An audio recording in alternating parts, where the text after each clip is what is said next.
നമസ്തേ. 1971 India Pak യുദ്ധവേളയിൽ America പാകിസ്ഥാന് ആയുധം നൽകിയത് ഓർമ്മിപ്പിച്ച് കരസേന ഈസ്റ്റേൺ കമാൻഡ് $2 ബില്യൺ ആയുധങ്ങളാണ് 1954 മുതൽ 71 വരെ അമേരിക്ക പാകിസ്ഥാന് നൽകിയത്. അന്നത്തെ പ്രതിരോധ മന്ത്രി വിദ്യാചരൺ ശുക്ല രാജ്യസഭയിൽ മറുപടി നൽകിയതിനെ ഉദ്ധരിച്ചു വന്ന പത്രവാർത്തയും ഈസ്റ്റേൺ കമാൻഡ് സമൂഹമാധ്യമത്തിൽ പങ്കുവച്ചു. ഭാവിയിൽ പാകിസ്ഥാനിൽ നിന്നും എണ്ണ വാങ്ങേണ്ട അവസ്ഥ ഭാരതത്തിന് ഉണ്ടായേക്കുമെന്ന ഡൊണാൾഡ് ട്രംപിൻ്റെ പരിഹാസത്തിന് പിന്നാലെയാണ് പുതിയ വിവരങ്ങൾ പുറത്തു വന്നത്. പാകിസ്ഥാൻ്റെ എണ്ണ പര്യവേഷണത്തിന് സഹായം നൽകുന്നതുൾപ്പെടെ അമേരിക്ക പദ്ധതികൾ ആലോചിക്കുന്നുണ്ട്. വർഷങ്ങൾക്ക് മുമ്പ് ഇതേ ദിവസം നടന്ന സംഭവം എന്ന തലക്കെട്ടിൽ കരസേനയുടെ ഈസ്റ്റേൺ കമാൻഡ് പുറത്തുവിട്ട പത്രവാർത്തയാണ് പാകിസ്ഥാന് ആയുധം നൽകിയത് വീണ്ടും ചർച്ചയാക്കുന്നത്. ജനം ഡിബേറ്റ് പരിശോധിക്കുന്നു. ഇരട്ടത്താപ്പേ നിന്റെ പേരോ അമേരിക്ക. ബ്രിഗേഡിയർ നീഷെ ബാലൻ, BJP വക്താവ് കേണൽ എസ് ഡിനി, കോൺഗ്രസ് വക്താവ് അഡ്വക്കേറ്റ് സേനാപതി വേണു, വിദേശകാര്യ വിദഗ്ധൻ ഡോക്ടർ മോഹൻ വർഗീസ് എന്നിവർ ചേരുന്നു. എല്ലാ അതിഥികളെയും ഈ സംവാദത്തിലേക്ക് സ്നേഹാദരങ്ങളോടെ സ്വാഗതം ചെയ്യുന്നു. ഒപ്പം പ്രേക്ഷകരെയും. ബ്രിഗേഡിയർ നീഷെ ബാലൻ, അമേരിക്ക വൻതോതിൽ പാകിസ്ഥാന് ആയുധ സഹായം എത്തിച്ചതിൻ്റെ അടിസ്ഥാനം എന്തായിരുന്നു? ചരിത്രത്തിലേക്ക് ഒരു എത്തിനോട്ടം, അതാണ് ഞാൻ ആഗ്രഹിക്കുന്നത്. ഒരുപക്ഷെ പ്രേക്ഷകർക്കും അതറിയാൻ താല്പര്യമുണ്ടായിരിക്കാം. അമേരിക്കയുടെ ഈ ചരിത്രപരമായിട്ടുള്ള സഹായം പാകിസ്ഥാനോട് അവരുടെ വിദേശ നീതി നയങ്ങളോട് നമ്മൾ അനുബന്ധിക്കേണ്ടിയിരിക്കുന്നു. അതായത് അവർ എന്നും റഷ്യയെ എല്ലാ സ്ഥലത്തു നിന്നും, അതായത് 4 വശത്തു നിന്നും ഒരു ഐസൊലേഷൻ നടത്താനുള്ള ഒരു ശ്രമമാണ്. അതുകൊണ്ടാണ് ഈ നോർത്ത് അറ്റ്ലാന്റിക് ട്രീറ്റി ഓർഗനൈസേഷൻ എന്ന സംഘടന യുദ്ധാനന്തര കാലം അവർ ഉണ്ടാക്കുകയും മഹായുദ്ധം കഴിഞ്ഞിട്ട് അത് കഴിഞ്ഞിട്ട് അവരുടെ ഓരോ നയങ്ങൾ നമ്മൾ നോക്കുകയാണെങ്കിൽ റഷ്യയെയും ചൈനയെയും ഒരു ഐസൊലേഷൻ നടത്തുക, അതിന് തൊട്ടടുത്തുള്ള രാജ്യങ്ങളിൽ നേരിട്ടോ അല്ല പരോക്ഷമായിട്ടോ മിലിറ്ററി ഓപ്പറേഷൻസ് നടത്തുക. നമ്മൾ നോക്കുകയാണെങ്കിൽ ഇപ്പോൾ യുക്രൈൻ റഷ്യ യുദ്ധത്തിലും അല്ലാതെ തന്നെ സെൻട്രൽ ഏഷ്യൻ റിപ്പബ്ലിക്സിലും സൗദി അറേബ്യ അങ്ങനെയുള്ള ആ സ്ഥലങ്ങളിലും ടർക്കി എവിടെയൊക്കെ റഷ്യയുടെ അനുയോജിച്ചോ അല്ലെങ്കിൽ അനുബന്ധിച്ചോ കിടക്കുന്ന രാഷ്ട്രങ്ങളിൽ എപ്പോഴും അമേരിക്ക കൈകടത്താനായിട്ടുള്ള ഒരു ശ്രമം നടത്തുന്നു. അത് അവരുടെ രാഷ്ട്രനീതിയാണ്. അത് അവർക്ക് അനുകൂലമായിട്ടുള്ള സാമ്പത്തിക വ്യവസ്ഥ ഉണ്ടാക്കുന്നു. ഇപ്പോൾ ചൈനയ്ക്കെതിരെയും അങ്ങനെ അവർ ചെയ്തിരുന്നു. കംബോഡിയയിലും വിയറ്റ്നാമിലും കൊറിയയിലും ഒക്കെ അവർ പോയി യുദ്ധം ചെയ്തിരുന്നു. അത് ചൈനയെ ഐസൊലേറ്റ് ചെയ്യാനുള്ളതാണ്. ഇപ്പോഴുള്ള ഈ സന്ധികളെല്ലാം അവരെല്ലാം നടത്തുന്നത്. സെന്റ്കോം എന്ന് പറയുന്ന അന്ന് ഒരു സംഘടനയുണ്ടായിരുന്നു. അതിനകത്ത് പാകിസ്ഥാനെയും ചേർത്തിരുന്നു. അപ്പൊ ചരിത്രപരമായിട്ട് നോക്കുകയാണെങ്കിൽ 1965 അവർ ഒരു ഭാര തോതിൽ അവർ കൊടുത്തിരുന്നു യുദ്ധസാമഗ്രികൾ. ആ യുദ്ധസാമഗ്രികൾ അവർ അന്ന് പാകിസ്ഥാനും ഇരട്ടത്താപ്പെട്ടു. യുദ്ധം നടന്നുകൊണ്ടിരിക്കെ ആ സപ്ലൈസ് എല്ലാം അവർ കുറച്ചു നേരത്തേക്ക് ഫ്രീസ് ചെയ്തു. അപ്പൊ അത് കാരണം അത് കഴിഞ്ഞിട്ട് വന്ന സുൽഫിക്കാർ അലി ഭൂട്ടോ ഒരു US വിരുദ്ധ നയമാണ് സ്വീകരിച്ചിരുന്നത്.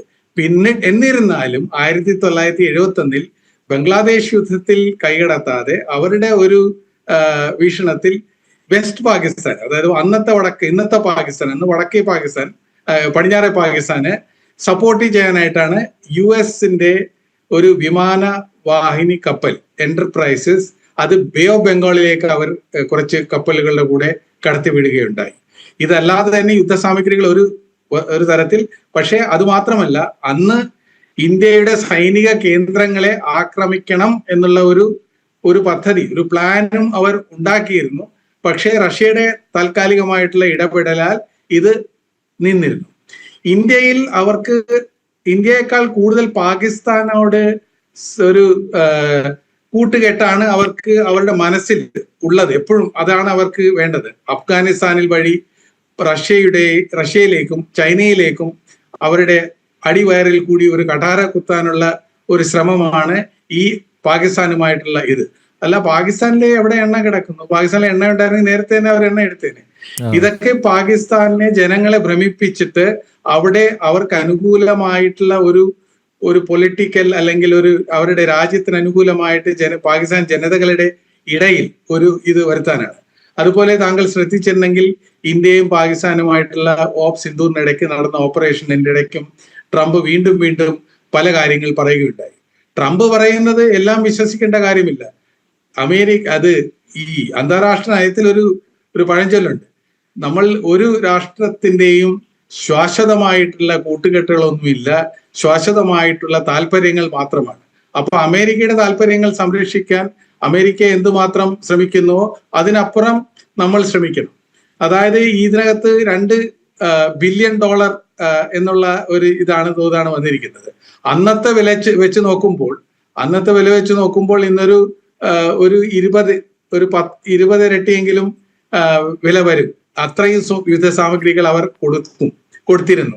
അത് കൊടുത്തിരുന്നത് ഇത് എപ്പോഴും ഈ പാകിസ്ഥാൻ യുദ്ധ സഹായം ചെയ്യുന്നത് ഈ അവരുടെ എയ്ഡിന്റെ ഒരു പാക്കേജ് ആയിട്ട് അവർ കൊടുക്കുകയും അത് ഒത്തിട്ട് പാകിസ്ഥാൻ സേനയുടെ അകത്ത് തന്നെ ഇവർക്ക് നേരിട്ട് തന്നെ ഒരു നിയന്ത്രണം ഉണ്ടാകും. താങ്കൾ ഇപ്രാവശ്യം ശ്രദ്ധിച്ചിരുന്നെങ്കിൽ അമേരിക്കയിൽ പാകിസ്ഥാന്റെ ആർമി ചീഫ് ജനറൽ മുനീർ പോയപ്പോൾ നേരിട്ട് രാഷ്ട്രപതിയായിട്ട് സംഭാഷണം നടത്തി. ഇന്ത്യയുടെ ഏതെങ്കിലും പട്ടാള മേധാവി പോകുമ്പോൾ അവർ അങ്ങനെ നേരിട്ട് ഇടാറില്ല. അപ്പോൾ പട്ടാളത്തിൽ ആണ് അവർക്ക് നേരിട്ട് പിടിയുള്ളത്. ഒസാമ ബിൻ ലാദനെ വധിക്കാനായിട്ടും അവിടുത്തെ രാഷ്ട്രീയക്കാർക്ക് ഒരു ചായവില്ലായിരുന്നെങ്കിലും പാകിസ്ഥാൻ പട്ടാളത്തിന് തുണയോടുകൂടിയാണ് അവർ അമേരിക്കൻ ഭടന്മാർ അകത്ത് കയറി ഒസാമ ബിൻ ലാഡനെ വധിച്ചത്. നമ്മൾ വീക്ഷിക്കുമ്പോൾ ഇതൊരു പ്രത്യേകതരമായിട്ട് ഒരു താൽക്കാലികമായിട്ടുള്ള ഒരു അവസ്ഥയല്ല എന്നുള്ളത് നമ്മൾ എപ്പോഴും മനസ്സിലാക്കണം. കയറ്റുമതിയും ഇറക്കുമതിയും തമ്മിലുള്ള ഈ കണക്ക് വെച്ച് നോക്കുകയാണെങ്കിൽ വലിയ കാര്യമൊന്നുമില്ല, വലിയ തോതിലൊന്നും ഇതൊന്നും പറ്റുന്നില്ല. നമ്മൾ അമേരിക്കയിൽ നിന്ന് ക്രൂഡ് ഇങ്ങോട്ട് വരുത്തുന്നു, ക്രൂഡ് അങ്ങോട്ട് കൊടുത്തയക്കുന്നു, തിരിച്ച് എക്സ്പോർട്ട് ചെയ്യുന്നു. അതൊരു മ്യൂച്വലി എക്സ്ക്ലൂസീവ് ആണ്. ഒരിടത്ത് നിന്ന് പോയാൽ മറ്റിടത്ത് എന്തായാലും സ്വാഭാവികമായിട്ട് നിന്ന് പോകും. അപ്പൊ ടാരിഫ് ഇട്ടാലും ഇട്ടില്ലെങ്കിലും രണ്ട് രാജ്യത്തിനും വരാനിരിക്കുന്ന ആഘാതങ്ങൾ വളരെ തുല്യമാണ്. അവരുടെ വാണിജ്യപരമായിട്ടുള്ള താല്പര്യങ്ങളെ സംരക്ഷിക്കാനായിട്ടാണ് ഈ സൈന്യത്തിനുള്ള ഒരു സപ്പോർട്ട് കൊടുക്കുന്നത്. അവരുടെ രാഷ്ട്രതന്ത്രങ്ങളും രാഷ്ട്ര നയങ്ങളെല്ലാം ആ വാണിജ്യ നയങ്ങൾക്ക് ആധാരിതമായിട്ടുള്ളതാണെന്നാണ് എൻ്റെ വിശ്വാസം. ഓക്കെ, കേണൽ ഡിനി, അമേരിക്കയ്ക്ക് പാകിസ്ഥാനോടുള്ള കൂറിന് പതിറ്റാണ്ടുകളുടെ പഴക്കമുണ്ട്. അതിന്നും അനവരതം തുടരുകയാണ്. ഒരു മേമ്പടി കണക്കെ ഭാരതത്തെ പിണക്കാതിരിക്കാനുള്ള തേൻപുരട്ടിയ പ്രസ്താവനകൾ ഇടയ്ക്കിടെ അമേരിക്കൻ ഭരണാധികാരികൾ ഇറക്കുന്നു എന്നതല്ലേ വാസ്തവം? അതായത് അമേരിക്കയുടെ ഉദ്ദേശശുദ്ധിയെ സംശയത്തോടെ മാത്രമല്ലേ വീക്ഷിക്കാനാവും? ശ്രീ അനിൽ, ഇതിനകത്ത് 2-3 കാര്യങ്ങളുണ്ട്. ഒന്ന്, ഈ പാകിസ്ഥാനെ സംബന്ധിച്ചോളം പണ്ട് തൊട്ടേ അവിടെ ഒരു ചൊല്ലുണ്ട്, പാകിസ്ഥാനെ കൺട്രോൾ ചെയ്യുന്ന 3 A ആണ്. അതായത് അല്ലാഹ്, ആർമി, അമേരിക്ക. ഈ 3 കാര്യങ്ങളാണ് പാകിസ്ഥാനുള്ള സ്റ്റേറ്റിനെ എപ്പോഴും കൺട്രോൾ ചെയ്യുന്നത്. നമുക്ക് പണ്ട് തൊട്ടേ അറിയാവുന്ന ഒരു കാര്യമാണ്. അപ്പൊ എന്തുകൊണ്ടാണ് പാകിസ്ഥാൻ പണ്ട് തൊട്ടേ ഇങ്ങനെയുള്ള ചോദ്യത്തിന് നമ്മൾ ഇന്ത്യയും പാകിസ്ഥാനും രണ്ടുപേരും ഏകദേശം എന്താ പറയാ 1947 സ്വാതന്ത്ര്യം കിട്ടിക്കഴിഞ്ഞ് രണ്ട് ദിശയിൽ പൊയ്ക്കൊണ്ടിരിക്കുകയായിരുന്നു. ഇന്ത്യയെ സംബന്ധിച്ചോളം ജവഹർലാൽ നെഹ്റുവിന്റെ ഒരു കാഴ്ചപ്പാടിൽ അന്നത്തെ സോവിയറ്റ് യൂണിയനായിട്ട് കുറച്ച് ചായ ഉണ്ടായിരുന്നു. അവിടുത്തെ പല പോളിസീസും കൊണ്ടുവന്നു. അതുപോലെ തന്നെ പാകിസ്ഥാൻ ഈ ജന്മം കിട്ടിയ സമയത്ത് തന്നെ അവർക്ക് UK ആയിട്ട് വളരെ അടുപ്പമുണ്ടായിരുന്നു. അതായത് ഇവിടുന്ന് പോയ ബ്രിട്ടീഷേഴ്സ് പാകിസ്ഥാനിലെ നേതാക്കന്മാരെ കൂടുതൽ വിശ്വസിക്കാനും മറ്റു കാര്യങ്ങളൊക്കെ അവരുടെ അടുത്തായിരുന്നു കൂടുതൽ താല്പര്യം. അതുവഴി അമേരിക്കയുടെ ബന്ധവും അവർക്ക് ഇംപ്രൂവ് ചെയ്യാൻ പറ്റി. പാകിസ്ഥാനെ സംബന്ധിച്ചോളം അമേരിക്ക ഉപയോഗിച്ചത് സോവിയറ്റ് യൂണിയൻ ഫർദർ ഡൗൺ സൗത്തിലോട്ട് വരരുത്, ഇവിടെയുള്ള ഈ അറേബ്യൻ സീ പോലത്തെ ഒരു സീ കിട്ടരുത് എന്നുള്ള വേണ്ടി ഒരു ബഫർ സ്റ്റേറ്റ് ആയിട്ടാണ് അന്ന് പാകിസ്ഥാനെ അവർ ഉപയോഗിച്ചത്. അപ്പൊ അന്ന് എന്ത് പറ്റി? അപ്പൊ പാകിസ്ഥാൻ അവർ ഉപയോഗിക്കുമ്പം ഇന്ത്യ പാകിസ്ഥാനുമായിട്ടുള്ള ശത്രുത പാകിസ്ഥാൻ കൊണ്ടുവന്നു. അപ്പൊ തീർച്ചയായിട്ടും പാകിസ്ഥാനെ അന്ന് തൊട്ടേ, അതാണ് ഇന്നത്തെ ഈ റിപ്പോർട്ട് അമേരിക്ക നമ്മുടെ ഈസ്റ്റേൺ കമാൻഡ് വിട്ട റിപ്പോർട്ടിനകത്തും 1950 തൊട്ടുള്ള കണക്കാണ് പറയുന്നത്. 51 തൊട്ടുള്ള കണക്കുകൾ 71 വരെയുള്ള യുദ്ധത്തിൽ ഏകദേശം $2 ബില്യൺ കൊടുത്തെന്നാണ് പറയുന്നത്. അതിന്റെ കൃത്യമായിട്ടുള്ള കാര്യം എന്താണ്? പാകിസ്ഥാനെ അവരെ അണ്ടർ വെക്കണം. പാകിസ്ഥാനെ അവരെ അണ്ടർ വെച്ചിട്ട് സോവിയറ്റ് യൂണിയനെ അന്ന് അവർക്ക് തകർക്കണം. അതിന് ഒരു പരിധി വരെ അവർ സക്സസ്ഫുൾ ആയെന്ന് പറയാം. കാരണം 79 അഫ്ഗാനിസ്ഥാനിലേക്ക് സോവിയറ്റ് യൂണിയൻ വന്നപ്പം പാകിസ്ഥാനിന്റെ ഉള്ളിൽ ജിഹാദികളെ അവർ തന്നെ ട്രെയിൻ ചെയ്ത്, അമേരിക്ക തന്നെ ട്രെയിൻ ചെയ്ത് അവര് അഫ്ഗാനിസ്ഥാനിലേക്ക് അയക്കുകയും അവിടെ റഷ്യക്ക്, അല്ലെ ഇന്നത്തെ റഷ്യ അന്നത്തെ സോവിയറ്റ് യൂണിയൻ ഒരു തിരിച്ചടി എന്നുള്ള നിലയിൽ അവർക്ക് കൊടുക്കാൻ സാധിച്ചു.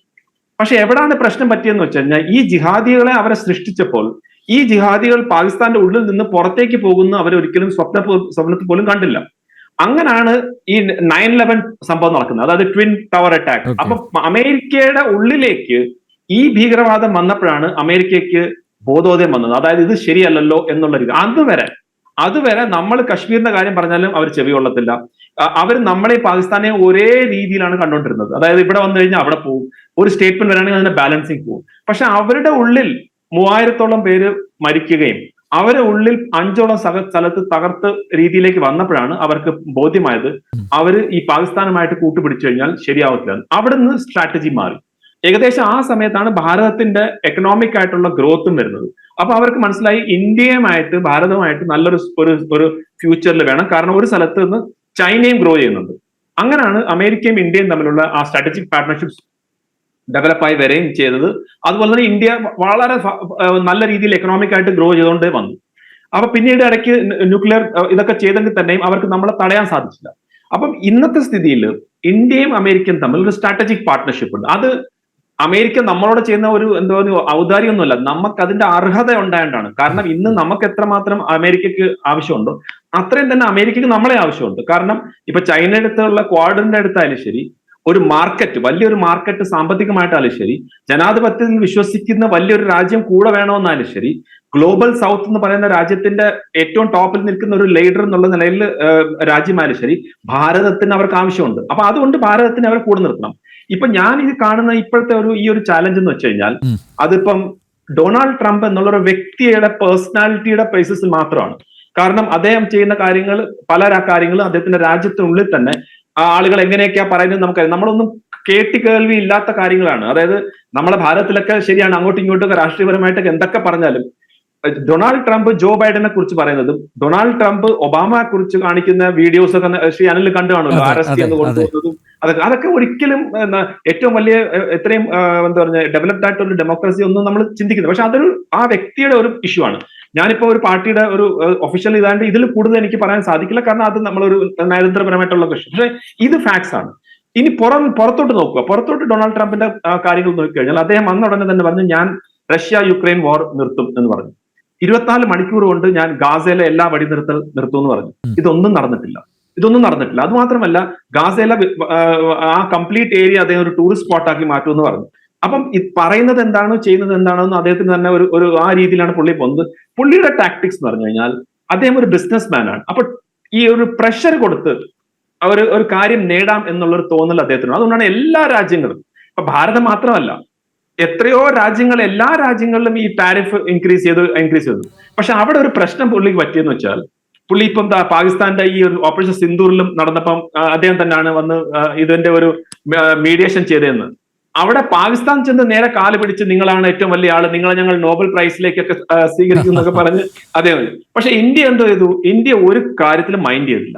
ഇന്ത്യ പറഞ്ഞു, അത് പാർലമെന്റിലും പറഞ്ഞു, പുറത്തും പറഞ്ഞു, ഡൊണാൾഡ് ട്രംപിന് ഇതിനകത്ത് ഒരു പങ്കുമില്ല. അന്ന് സംസാരിച്ചു കഴിഞ്ഞിട്ട് പിന്നീട് ഇതിന്റെ ഇടയ്ക്ക് ഡൊണാൾഡ് ട്രംപ് സംസാരിച്ചിട്ടില്ല. ഒരു കാരണവശാലും ഒരു 0.01% അതിന്റെ ക്രെഡിറ്റ് ഡൊണാൾഡ് ട്രംപിന് കൊടുത്തില്ല. അപ്പൊ ആ ഒരു കാര്യം അദ്ദേഹത്തിന്റെ മനസ്സിനകത്തുണ്ട്. കാരണം ഞാൻ പറയുന്നത് വെച്ചാൽ, ഫെബ്രുവരി 2-ാം തീയതി ഈ വർഷം ഈ US-ഉം ഇന്ത്യയും തമ്മിലുള്ള ട്രേഡിന്റെ നല്ല രീതിയിലുള്ള എഗ്രിമെന്റ്സിന് വേണ്ടി സംസാരിച്ച് മുന്നോട്ട് പോവുകയായിരുന്നു. അതിനകത്ത് പറഞ്ഞത് $500 ബില്യൺ 2030 ആകുമ്പോഴത്തേക്ക് ഇന്ത്യയും US-ഉം തമ്മിൽ ആവണം എന്നുള്ള രീതിയിലേക്കാണ്.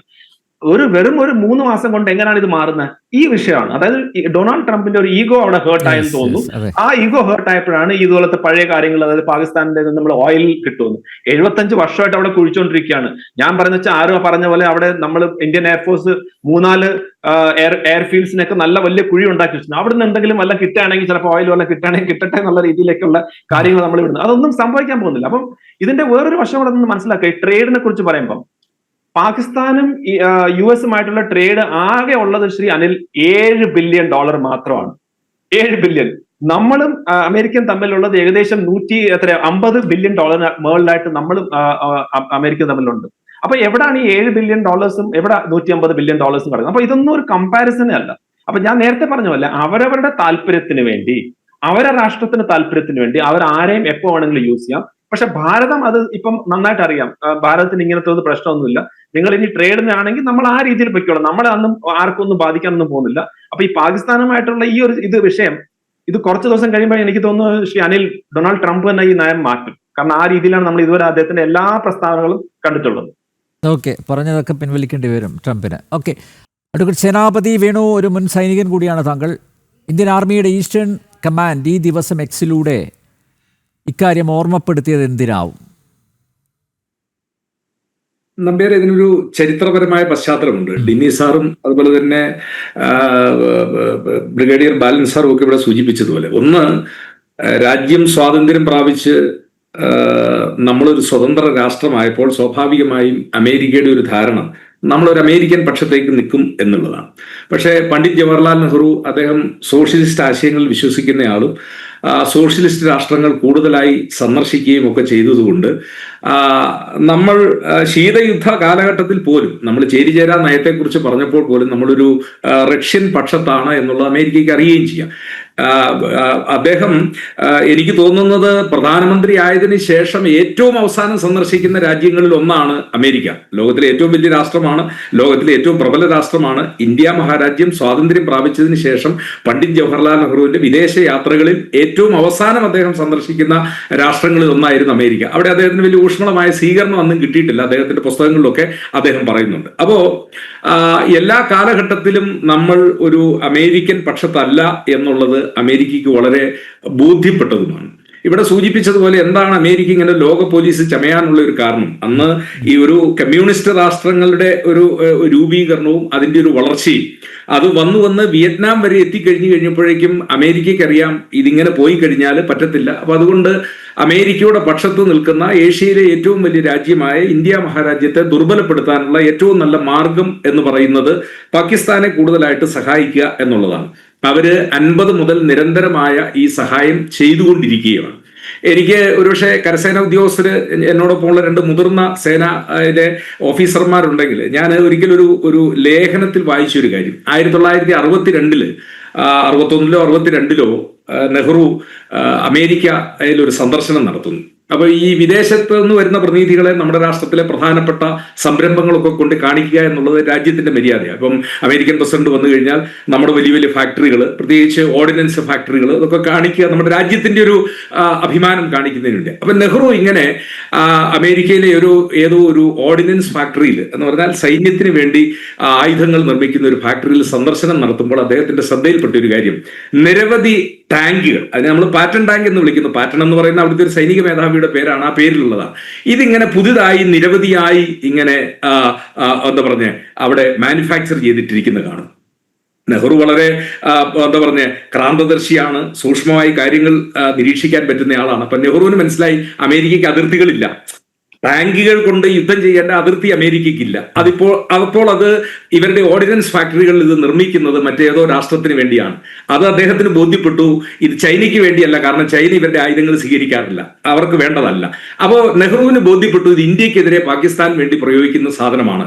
അദ്ദേഹം തിരിച്ചു വന്നതിന് ശേഷം അന്നത്തെ DRDOയുടെ ഉദ്യോഗസ്ഥനായിരുന്ന വിക്രം സാരാഭായിയുമായിട്ട് അദ്ദേഹം ചർച്ച ചെയ്യും, ഇങ്ങനെ പാറ്റൺ ടാങ്കുകൾ നിർമ്മിക്കുന്നുവെന്ന്. അതിനുശേഷം ഇന്ത്യൻ സേന തന്നെ സ്വയം വികസിപ്പിച്ചതാണ് 84mm റോക്കറ്റ് ലോഞ്ചറുകൾ. അതായത് ഈ പാറ്റൺ ടാങ്കുകളുടെ ചെയിൻ ബ്ലോക്ക് പൊട്ടിക്കുന്നതിന് വേണ്ടി 65-ലെ യുദ്ധത്തില് CQMH കമ്പനി ക്വാർട്ടർ ഹവിൽദാർ മാസ്റ്റർ അബ്ദുൾ ഹമീദ്, അദ്ദേഹത്തിന് പരമവീർ ചക്രമൊക്കെ കിട്ടുന്നത് ഈ 84mm ലോക്കറ്റ് ലോഞ്ചർ വെച്ച് ഈ പാകിസ്ഥാന്റെ ടാങ്കുകൾ തകർത്ത സംഭവത്തിലാണ്. അപ്പൊ നെഹ്റുവിന് അന്നേ തന്നെ ബോധ്യപ്പെട്ടു ഇത് ഇവർക്ക് ചെറിയ സഹായമല്ല, വലിയ സഹായങ്ങൾ. അന്ന് പാകിസ്ഥാനിൽ ടാങ്ക് ഒന്നും നിർമ്മിക്കാനുള്ള ശേഷി അന്നുമില്ല, ഇന്നുമില്ല. അമേരിക്കയിൽ നിന്ന് കൊണ്ടുവന്ന ആ ടാങ്കുകളാണ് 65-ലെ യുദ്ധത്തില് ഈ കേംകരൻ സെക്ടറിലൂടെയും അതുപോലെ തന്നെ ഈ രാജസ്ഥാനിലെ മറ്റു പ്രദേശങ്ങളിലൂടെയൊക്കെ ഇന്ത്യയുടെ ഭാഗത്തേക്ക് കടന്നു വന്നിട്ടുള്ളത്. അപ്പം അന്നും അവർ നമുക്കെതിരായിരുന്നു, എന്നും നമുക്കെതിരായിരുന്നു. പിന്നെ 71-ലെ യുദ്ധത്തില് ഇവിടെ ബ്രിഗേഡിയർ സാർ സൂചിപ്പിച്ചതുപോലെ ഈ ഏഴാം കപ്പൽപ്പട, നമ്മൾ ഭയപ്പെട്ടതുപോലെ ഏഴാം കപ്പൽപ്പടയ്ക്ക് അന്ന് വരാൻ കഴിയുന്ന ഒരു സാഹചര്യമല്ല അമേരിക്കൻ. റിച്ചാർഡ് നിക്സണും ഹെൻറി കിസഞ്ചറും ഒക്കെ ഈ വാദഗതികളൊക്കെ ഉയർത്തുമ്പോഴും വിയറ്റ്നാമിൽ 20 കൊല്ലവും 1 മാസവും 19 കൊല്ലവും 1 മാസവും നീണ്ടു നിന്ന ഘോര യുദ്ധം, ആയിരക്കണക്കിന് അമേരിക്കൻ പടയാളികൾ മരിച്ച അമേരിക്കയിൽ വലിയ ജനവികാരം അവർക്കെതിരെ നിൽക്കുന്ന ഒരു കാലഘട്ടമാണ്.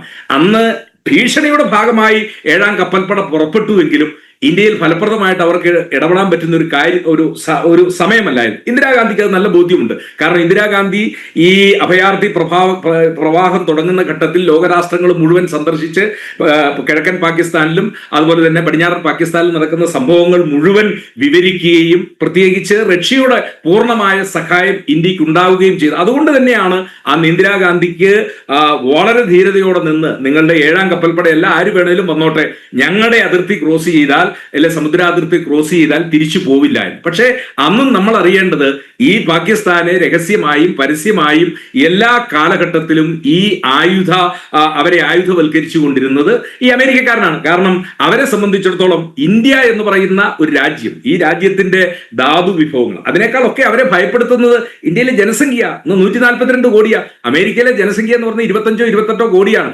ഉത്തർപ്രദേശ് ഒരു സംസ്ഥാനത്തിന്റെ ജനസംഖ്യക്ക് തുല്യമായ ഒരു ജനസംഖ്യയുള്ളൂ. ട്രംപിന് എന്ത് മാർക്കറ്റിനെ കുറിച്ച് ചർച്ച ചെയ്താലും നമ്മുടെ ഒരു ജനസംഖ്യ എന്ന് പറയുന്നത് ലോകത്തിലെ മാർക്കറ്റിന്റെ 6-1. ആ മാർക്കറ്റ് അമേരിക്കക്കാരന് കിട്ടണമെങ്കിൽ നമ്മളുമായിട്ട് സഹകരിക്കാൻ മാത്രമേ അവന് മാർഗമുള്ളൂ. അവനല്ലാതെ ഇനി ഈ വാഹനങ്ങളുടെ കയറ്റുമതിയിലും ഇറക്കുമതിയിലും ഒക്കെ ചിലപ്പോൾ ഇപ്പോൾ അല്പം ടാക്സ് അത് 25% ആക്കിക്കൊള്ളട്ടെ. പക്ഷെ ഇൻ ദ ലോങ് റൺ 25 കോടി ജനങ്ങളുള്ള ഒരാൾക്ക് ഒരു രാജ്യത്തിന് 142 കോടി ജനങ്ങളുള്ള ഒരു രാജ്യവുമായി ഒരു രീതിയിലും അവർക്ക് വ്യാപാര രംഗത്ത് നമ്മളെ തകർക്കാനായിട്ട് കഴിയില്ല. നമുക്ക് താൽക്കാലികമായി ബുദ്ധിമുട്ടുകൾ ഉണ്ടാകും എന്നുള്ള കാര്യത്തിൽ തർക്കമില്ല. ഇപ്പോൾ ഡൊണാൾഡ് ട്രംപ് ഈ പ്രഖ്യാപനങ്ങളും വെല്ലുവിളികളും ഒക്കെ ആയിട്ട് വന്നിരിക്കുന്നതിന്റെ ഒരു കാരണം അത് മറ്റൊന്നുമല്ല. കാരണം ഇന്ത്യക്ക് ഇപ്പോൾ ഉണ്ടായിക്കൊണ്ടിരിക്കുന്ന ഒരു ഡെവലപ്മെന്റ്, നമ്മൾ 5 ട്രില്യൺ ഇക്കോണമിയിലേക്ക് പോകുന്നു. 6ാം സ്ഥാനത്ത് നിന്ന് 5 എത്തി, 5ൽ നിന്ന് ഇപ്പോൾ നമ്മൾ 3ാം സ്ഥാനത്ത് എത്തി നിൽക്കുന്ന ലോകത്തിലെ ഏറ്റവും വലിയ ഒരു വികസിത രാഷ്ട്രവും ജനസംഖ്യയുള്ള രാഷ്ട്രവുമായിട്ട് വരുമ്പോൾ സ്വാഭാവികമായും അമേരിക്കക്കാരൻ ഉണ്ടായിരിക്കുന്ന ഒരു അതെല്ലാ അമേരിക്കക്കാർക്കും ഇല്ല. മുൻ ഭരണാധികാരികൾ അത് കാണുന്നില്ലല്ലോ ഈ സാമ്പത്തിക വളർച്ച. ട്രംപ് അതുകൊണ്ടാണല്ലോ നിർജീവമായിട്ടുള്ള സമ്പദ്ഘടനയാണ് ഭാരതത്തിൻ്റെത് എന്ന് അത് നമ്മൾ വേറെ ചർച്ച ചെയ്യേണ്ട ഒരു കാര്യം. നമ്മൾ പറഞ്ഞത് ഒരു രാജ്യത്തിനുണ്ടായിരിക്കുന്ന ഒരു പൊതുവായിട്ടുള്ള വികസനം ഉണ്ടല്ലോ ഇന്ത്യക്ക് ഉണ്ടായിരിക്കും. അത് ഇന്നോ ഇന്നലെയോ തുടങ്ങിയതല്ല, അത് ലാസ്റ്റ് 50 ഇയേഴ്സിൽ ഇന്ത്യ അച്ചീവ് ചെയ്തിരിക്കുന്ന ഒരു നേട്ടമാണ്. അപ്പോ ലോകത്തിലെ ഒരു വൻശക്തിയായി റഷ്യയും അമേരിക്കയും എന്ന 2014 ശേഷം അഭൂതപൂർവമായിട്ടുള്ള വളർച്ചയാണ്. അതൊക്കെ ഞാൻ ചർച്ചയുടെ വിഷയമല്ലാത്തതുകൊണ്ട് ഞാനിപ്പോ അതിനോട്ട് പോകുന്നില്ല. അഭൂതപൂർവമായിട്ടുള്ളത് എന്നുള്ളത് പിന്നീട്. പക്ഷെ ഞാൻ പറഞ്ഞത് ഇന്ത്യ ലോകത്തിലെ ഒരു നിർണായക ശക്തിയായി മാറുമ്പോൾ സ്വാഭാവികമായിട്ടും അമേരിക്കക്കാരന് നമ്മളെ തകർക്കാനുള്ള അല്ലെങ്കിൽ നമ്മളെ അസ്വസ്ഥമാക്കാനുള്ള മാർഗം എന്ന് പറയുന്നത് അത് പാകിസ്ഥാനെ സഹായിക്കുക എന്നുള്ളതാണ്. പക്ഷെ ഇവിടെ ഡെന്നി സാർ സൂചിപ്പിച്ചതുപോലെ അമേരിക്കയിലെ എന്താ പറഞ്ഞ ടവറുകളെല്ലാം ബിൻ ലാദന്റെ ആൾക്കാർ വന്ന് ഇടിച്ചു തകർത്തപ്പോഴാണ് ഇവർക്ക് മനസ്സിലായത് ഈ ഭീകരവാദം അതിന്റെ ഒരു പ്രധാനപ്പെട്ട ഒരു കാര്യം എന്ന് പറഞ്ഞാൽ നമ്മൾ ചർച്ച ചെയ്യേണ്ട ഒന്ന് അഫ്ഗാനിസ്ഥാനിലെ നജീബുള്ള റഷ്യയുടെ ഒരു പിന്തുണയോട് കൂടിയാണല്ലോ ആ സർക്കാരിനെ അട്ടിമറിക്കുന്നതിന് വേണ്ടിയാണ് ഹെക്മത്യാർ എന്ന് പറയുന്ന അന്നത്തെ വരുന്നതിന് മുമ്പ് താലിബാൻ വരുന്നതിന് മുമ്പുള്ള ആ ഭരണകൂടം അവിടെ ബഹളങ്ങൾ ഉണ്ടാക്കുകയും അവസാനം നജ്മുള്ളയെ പുറത്താക്കി അദ്ദേഹത്തെ ഇലക്ട്രിക് പോസ്റ്റിൽ കെട്ടി തൂക്കി കൊല്ലുന്നതൊക്കെ നമ്മൾ കണ്ടതാണ്. അതെന്തിനു വേണ്ടിയാണ്? അവിടെ അമേരിക്കയും കമ്മ്യൂണിസവും കടന്നു വരുന്നതിന് തടയുന്നതിന് വേണ്ടിയാണ് അഫ്ഗാനിസ്ഥാനിൽ ആ നടപടിയൊക്കെ സ്വീകരിച്ചത്. അവസാനം എന്ത് പറ്റി? അഫ്ഗാനിസ്ഥാനിൽ എന്താ പറഞ്ഞ ഒരു ഗവൺമെന്റിനെ പ്രതിഷ്ഠിച്ചിട്ട് 16 കൊല്ലം കഴിഞ്ഞിട്ടും ആ ഗവൺമെന്റിനെ എസ്റ്റാബ്ലിഷ് ചെയ്യാൻ കഴിയാതെ സേനയുമായിട്ട് ഒറ്റ ദിവസം അവര് അമേരിക്കക്കാരൻ അവിടുന്ന് ഓടേണ്ട സ്ഥിതിവിശേഷം വന്നു. ആ ഓട്ടമാണ് യഥാർത്ഥത്തിൽ ഹമീദ് കൻസാരിയുടെ ഭരണകാലത്ത്. ആ ഹമീദ് അൻസാരിയെ പ്രോപ്പറായ രീതിയിൽ അമേരിക്ക ട്രെയിൻ ചെയ്ത് അവിടെ ഒരു ജനാധിപത്യത്തിലേക്ക് പോവുകയായിരുന്നെങ്കിൽ ഈ പ്രശ്നം ഉണ്ടാവില്ല. പക്ഷെ അമേരിക്കയുടെ ഇൻട്രസ്റ്റ് എന്ന് പറയുന്നത് അഫ്ഗാനിസ്ഥാൻ ഇങ്ങനെ തമ്മിൽ തല്ലണം, ഇങ്ങനെ എന്താ പറഞ്ഞേ അവിടെ കലാപങ്ങൾ ഉണ്ടാകണം, അവിടെ ഒരു കമ്മ്യൂണിസമോ അല്ലെങ്കിൽ റഷ്യയിലേക്ക് ചേരുന്നതായ ഒരു വളർച്ച ഉണ്ടാകാൻ പാടില്ല. അതിനുവേണ്ടി അവര് 10-20 കൊല്ലക്കാലം അവരുടെ സൈനിക താവളങ്ങളും ഇതെല്ലാം ഉണ്ടാക്കി അവസാനം ഒറ്റ ദിവസം ഇതെല്ലാം വിട്ടെറിഞ്ഞ് അവർ പോകേണ്ടി വന്നു. താലിബാൻ അവിടെ അധികാരത്തിലേക്ക് വരുന്ന ഒരു ഭയാനകമായ ഒരു കാഴ്ചയാണ് നമ്മൾ കാണുന്നത്. അപ്പോ മറ്റ് ലോകരാഷ്ട്രങ്ങളെ അസ്ഥിരപ്പെടുത്തുക, ആ അസ്ഥിരപ്പെടുത്തുന്നതിലൂടെ തങ്ങളുടെ ആയുധങ്ങൾ വിൽക്കുക, അതിലൂടെ പണമുണ്ടാക്കുക എന്നുള്ള ആ ഒരു ഒരു ഒരു വളരെ സങ്കുചിതമായ ഒരു ഒരു ചിന്താഗതിയാണ് അമേരിക്കയ്ക്കുള്ളത്. അതുകൊണ്ട് അമേരിക്ക, നമ്മൾ ഇനിയും അമേരിക്ക വിശ്വസിക്കാൻ പറ്റത്തില്ല. അവര് എല്ലാ കാലഘട്ടത്തിലും ഇന്ത്യ എന്ന് പറയുന്ന ഒരു രാഷ്ട്രത്തിന്റെ വളർച്ചയെ ഒരിക്കലും സഹിഷ്ണുതയോടെ കണ്ടവരല്ല അമേരിക്കക്കാർ. അതുകൊണ്ട് തന്നെ നമ്മൾ അവരുടെ അടിമകളായിട്ട് നിന്നിട്ടുമില്ല. അവർക്കെതിരെ എല്ലാ കാലഘട്ടത്തിലും നമ്മൾ അഭിപ്രായങ്ങൾ പറഞ്ഞ് നിന്നിട്ടുള്ളത് കൊണ്ട് തന്നെ ഇന്ത്യയുടെ ഒരു വളർച്ച അവർക്കത് താങ്ങാൻ പറ്റുന്നതല്ല. അതുകൊണ്ട് ഇതിനെ തളർത്തുന്നതിന് വേണ്ടി ഇപ്പൊ ഈ പറഞ്ഞിരിക്കുന്നത്, സാർ പറഞ്ഞ പോലെ പാകിസ്ഥാനിൽ എവിടെയാണ് എണ്ണ, എനിക്ക് തോന്നുന്നു ഈ ബലൂചിസ്ഥാൻ പ്രദേശങ്ങളിൽ ഞാനും ഇനിയിപ്പോൾ എല്ലായിടത്തും കുഴിച്ചാൽ എണ്ണ ഉണ്ടാകോ, അവിടെ അതിനൊരു സാധ്യതയുള്ളൂ. കറാച്ചി തുറമുഖത്തൊന്നും നടത്താൻ, നമ്മുടെ ബോംബെ ഹൈ നടത്തുന്ന പോലെ കറാച്ചി തുറമുഖത്തിന്റെ പരിസരത്തൊന്നും എണ്ണ കുഴിക്കാനുള്ള സാധ്യതയില്ല. പിന്നെ എവിടെ നിന്നാണ് ഈ എണ്ണ ഉണ്ടാകുന്നത് എന്ന് നമുക്കറിയത്തില്ല. ഏതായാലും ബെഡായി വിട്ടതാവും, എങ്ങനെ ബെഡായി വിട്ടതാവുന്ന ട്രംപ്. അല്ല, അതത്രയല്ലേ ഉള്ളൂ. അല്ലാതെ പാകിസ്ഥാൻ എന്ന് പറയുന്ന ഒരു രാജ്യത്തിന് അവിടെ എണ്ണ കുഴിച്ചെടുത്തുകൊണ്ട് അവർക്ക് ഒരു സമ്പന്ന രാഷ്ട്രമാകാൻ കഴിയും. അവർക്ക് സ്വന്തമായിട്ട് നിൽക്കാൻ പറ്റത്തില്ല. ഇവിടെ ഡെന്നിസ് സാറ് സൂചിപ്പിച്ച പോലെ ആ AAA മാത്രമാണ് അവർക്ക് മുന്നോട്ട് പോകാനായിട്ട് പറ്റത്തുള്ളൂ. അതുകൊണ്ട് ഈ നാടകങ്ങൾ ഇത് തുടരും. കുറെ കാലം കൂടി ഇന്ത്യക്കെതിരായിട്ടുള്ള ഇവരുടെ ഈ ഒളിയുദ്ധം, വാർ ഫ്രം ബിഹൈൻഡ് ദ കർട്ടൻ, അത് തുടർന്നുകൊണ്ടേയിരിക്കും. അതിനെ അതിജീവിക്കാൻ ഇന്ത്യക്ക് കഴിയുമെന്നുള്ളതാണ് എൻ്റെ ഒരു പരിമിതമായ അറിവിൽ നിന്നും വായനയിൽ നിന്നും എനിക്ക് മനസ്സിലാക്കാൻ കഴിയുന്നത്. ശ്രീ നമ്പ്യാർ. ബ്രിഗേഡിയർ ബാലൻ, നേരത്തെ കേണൽ ഡിന്നി ഇവിടെ പരാമർശിച്ചതുപോലെ ട്വിൻ ടവർ അറ്റാക്കോടുകൂടിയാണ് അമേരിക്കയ്ക്ക് ഭീകരവാദത്തിൻ്റെ, മത തീവ്രവാദത്തിൻ്റെ ആ ശക്തി, ആഘാതം അവർക്ക് നേരിട്ട് മനസ്സിലായത്. തുടർന്നാണ് അതിനെതിരെ ചെറുവിരലെങ്കിലും അനക്കി തുടങ്ങിയത്, അല്ലേ? ഇതൊക്കെ അറിഞ്ഞിട്ടും നോക്കൂ, ഈ നമ്മുടെ ഇപ്പോൾ കഴിഞ്ഞ സംഘർഷം, നമ്മുടെ ഓപ്പറേഷൻ സിന്ദൂർ, അതിനുശേഷവും പാകിസ്ഥാൻ്റെ കരസേനാ മേധാവി അസിം മുനീറിനെ വിളിച്ച് ഡിന്നർ കൊടുക്കണം എങ്കിൽ ട്രംപിന് കൃത്യമായിട്ടുള്ള ഒരു അജണ്ടയുണ്ട് എന്ന് തന്നെയല്ലേ? ഭീകരവാദത്തിൻ്റെ കെടുതികൾ അമേരിക്ക അനുഭവിക്കുന്നുണ്ട്. ഇപ്പോഴും അമേരിക്കയിൽ അങ്ങിങ്ങായി ചില ആക്രമണങ്ങളൊക്കെ അരങ്ങേറാറുണ്ട്. അതും അമേരിക്കയെ വലിയ തോതിൽ അലട്ടുന്നുണ്ട്. എങ്കിലും പാകിസ്ഥാനെ ഇരു കൈയും നീട്ടി സ്വീകരിക്കുന്ന ഒരു സമീപനം ഇപ്പോഴും അമേരിക്ക വെച്ചു പുലർത്തുന്നത് എന്തുകൊണ്ടായിരിക്കും? അതൊരു കൃത്യമായ അജണ്ടയുടെ അടിസ്ഥാനത്തിലല്ലേ? അവിടെയല്ലേ ഭാരതത്തിനെ തകർക്കാൻ, ഭാരതത്തിൻ്റെ ശക്തി ക്ഷയിപ്പിക്കാൻ പാകിസ്ഥാൻ വഴിയേ സാധ്യമാവൂ, പാകിസ്ഥാനെ ഒരു ആയുധമായി ഉപയോഗിക്കുക, അങ്ങനെയുള്ള അജണ്ടയുടെ പുറത്തായിരിക്കല്ലേ ഇപ്പോൾ പാകിസ്ഥാൻ അനുകൂല വാദവുമായിട്ട് ട്രംപ് ഇറങ്ങിപ്പുറപ്പെട്ടിരിക്കുന്നത്? തീർച്ചയായിട്ടും പാകിസ്ഥാനെ ഒരു സന്ധിയോ അല്ലെങ്കിൽ ഒരു സുഹൃത്തോ ആയിട്ടല്ല അമേരിക്ക കാണുന്നത്. അത് ഉപയോഗിക്കാനുള്ള ഒരു രാഷ്ട്രമായിട്ട് മാത്രമേ അവർ കാണുന്നുള്ളൂ. അല്ലാതെ പാകിസ്ഥാനോട് ഒരു അമിത സ്നേഹമോ ഒന്നുമില്ല. അവരുടെ കാര്യസാധ്യത എന്തൊക്കെയാണ്? തൽക്കാലമായിട്ട് ഈ അഫ്ഗാനിസ്ഥാനിൽ കുറെ മിനറൽസ് ഉണ്ട്. അപ്പൊ അതിന്റെ കൺട്രോൾ ചെയ്യാനായിട്ടുള്ള ഒരു ഇതിലാണ് അവർ പാകിസ്ഥാനെ സപ്പോർട്ട് ചെയ്യുന്നത്. ഇന്ത്യക്ക് വേണ്ടിയുള്ള സപ്പോർട്ടൊക്കെ അതിന്റെ ഒരു ഒരു ഒരു ഒരു ബ്രാഞ്ച് മാത്രമാണ്, ഒരു ഓഫ് ഷൂട്ട് എന്ന് പറയും. അല്ലാതെ അവർക്ക് പാകിസ്ഥാന്റെ ഉദാഹരണത്തിലോ പാകിസ്ഥാന്റെ സാമ്പത്തിക പ്രോഗ്രസിന് വേണ്ടിയോ പുരോഗതിക്ക് വേണ്ടിയോ അവർക്ക് യാതൊരു മനസ്സുമില്ല. അത് ക്ലിയർ ആയിട്ടുള്ളതാണ്. അത് അമേരിക്ക എല്ലാ രാഷ്ട്രങ്ങൾക്ക് വേണ്ടിയും ഇങ്ങനെയാണ് അവർ നിലപാടെടുക്കാറുള്ളത്. പക്ഷേ ഈ പറയുന്നത്, ഇപ്പൊ ഇന്ന് ട്രംപ് പറയുന്നത് നാളെ ആയിരിക്കില്ല ട്രംപ് പറയുന്നത്. അയാള് വീണ്ടും വീണ്ടും മാറി പറഞ്ഞുകൊണ്ടിരിക്കും. മാത്രമല്ല ഈ ചർച്ചയ്ക്ക് വരുന്ന ആളുകളുടെയും സംഭാഷണം ഇതൊക്കെ വേറെ ആയിരിക്കും. ഇത് താൽക്കാലിക ഭ്രമത്തിന് വേണ്ടി മാത്രം പാകിസ്ഥാന്റെ ജനതയെ ഞാൻ മുമ്പ് പറഞ്ഞതുപോലെ ഒന്ന് ഭ്രമിപ്പിച്ചെടുത്തിട്ട് അവിടെ അവർക്ക് അനുകൂലമായ ഒരു അന്തരീക്ഷം സൃഷ്ടിക്കാനുള്ള ഒരു ശ്രമം മാത്രമാണ്. ഇനി അമേരിക്ക എന്തൊക്കെ സഹായം പാകിസ്ഥാന് വേണ്ടി ചെയ്യും? അമേരിക്കയുമായിട്ട് സന്ധി ചെയ്താൽ അവർ ആയുധങ്ങൾ വെറുതെ കൊടുക്കുമെന്നൊന്നും നമുക്ക് വിശ്വസിക്കാൻ പറ്റില്ല. അതിനുവേണ്ടി അവർ കാശ് മേടിക്കും. ആ കാശ് കൊടുക്കാനുള്ള സമ്പദ് വ്യവസ്ഥ പാകിസ്ഥാൻ ഉണ്ടോ എന്നുള്ളതാണ് നമ്മൾ തിട്ടപ്പെടുത്തേണ്ടത്. വെറുതെ പാകിസ്ഥാന്റെ അകത്ത് വന്നിട്ട് സഹായിക്കാനുള്ള യാതൊരു കാര്യങ്ങളും അമേരിക്ക ചെയ്യാൻ പോകുന്നില്ല. സൈനികപരമായിട്ട് അവർക്ക് തിക്തമായിട്ടുള്ള അനുഭവങ്ങളാണ് അഫ്ഗാനിസ്ഥാനിലും വിയറ്റ്നാമിലും ഏത് രാജ്യത്തുള്ള ഇതിലും അവർ എടുക്കാൻ പോകും. അതുകൊണ്ടാണ് അവർ നേരിട്ട് യുക്രൈൻ റഷ്യൻ യുദ്ധത്തിൽ റഷ്യക്കെതിരെ ഇത്രയൊക്കെ പറയുന്നു. എന്നിട്ട് റഷ്യക്കെതിരെ നേരിട്ട് ഒരു ഉറപ്പുള്ള ഒരു സൈനിക ഒരു ആക്ഷൻ എടുക്കാനുള്ള ഒരു കപ്പാസിറ്റി അവർക്കില്ല. അതും വെറും വാക്കാണ്. അപ്പൊ പേവാക്കിന് പൊട്ടച്ചെവി. ഉമിയും അരിയും തമ്മിൽ നമ്മൾ വേർതിരിച്ച് വേണം ഈ ട്രംപിന്റെ സംഭാഷണം തുടങ്ങാൻ.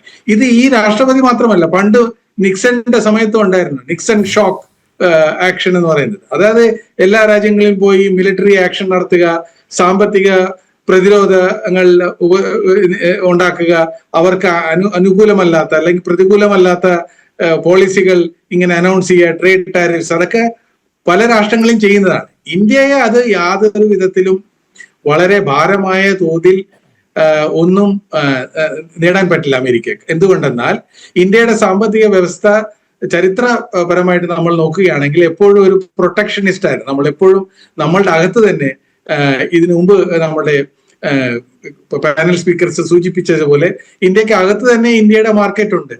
ഇന്ത്യക്ക് അകത്ത് തന്നെ എല്ലാം ഇത്രയും ജനതകളുള്ള ഒരു ലാർജസ്റ്റ് മിഡിൽ ക്ലാസ് ഉള്ള ഒരു രാഷ്ട്രമായതിനാൽ ഇന്ത്യയുടെ എല്ലാ കാര്യങ്ങളും ഇന്ത്യയിൽ തന്നെ ഇടാം. പാകിസ്ഥാൻ അങ്ങനെയല്ല. പാകിസ്ഥാനെ നമ്മൾ നോക്കുകയാണെങ്കിൽ പാകിസ്ഥാൻ എന്താണ് കയറ്റുമതി ചെയ്യുന്നത്? പണ്ട് പാകിസ്ഥാനും ഇന്ത്യയും തമ്മിലുള്ള വാണിജ്യബന്ധം നടന്നിരിക്കുന്ന സമയത്ത് അട്ടാരി വാഗ ബോർഡറിൽ കൂടിയുള്ള ഈ ട്രെയിനുകളിൽ ഓരോ പാകിസ്ഥാൻ ട്രെയിനിന് വരുമ്പോൾ ഇവിടെ നിന്ന് 3 ഇരട്ടി സാധനങ്ങളാണ് അന്നും അങ്ങോട്ട് കയച്ചുകൊണ്ടിരിക്കുന്നത്. ഇപ്പോഴും അനധികൃതമായിട്ടുള്ള, അതായത് 3 രാജ്യങ്ങൾ വഴിയുള്ള ട്രേഡ് വെച്ച് നോക്കുമ്പോൾ പാകിസ്ഥാന് കൂടുതൽ ഇമ്പോർട്ട്സ് ഇന്ത്യയിൽ നിന്ന് ചെയ്യേണ്ടിയിരിക്കുന്നു. പാകിസ്ഥാനിലുള്ള ഈ നമ്മൾ അവിടുത്തെ സാധാരണ ഉപഭോക്തൃ വസ്തുക്കളുടെ വിലകളൊക്കെ നമ്മളൊന്ന് തിട്ടപ്പെടുത്തുകയാണെങ്കിൽ ഇന്ത്യയിലുള്ള ഒരു 1.5 ഇരട്ടി അല്ലെങ്കിൽ ആ ഒരു അനുപാതത്തിലാണ് നിൽക്കുന്നത്. ഇന്ത്യയിൽ നിന്ന് എപ്പോഴും ഒരു നല്ലൊരു വാണിജ്യ ഒരു ഇതുണ്ടായിരുന്നെങ്കിൽ പാകിസ്ഥാന് കുറച്ചുകൂടി പ്രോഗ്രസ് ചെയ്യായിരുന്നു. അമേരിക്കയിൽ നിന്ന് എന്ത് കിട്ടാനാണ് അവർക്ക്? അവര് F-35 F-16 കൊടുത്തിരിക്കുന്നത് അത് എങ്ങനെയുള്ളതാണ്? അതിനകത്ത് അണുബോംബ് വെക്കാനുള്ള എല്ലാ സിസ്റ്റവും അവരാണ് കൺട്രോൾ ചെയ്യുന്നത്, അല്ല പാകിസ്ഥാന്റെ കയ്യിലല്ല.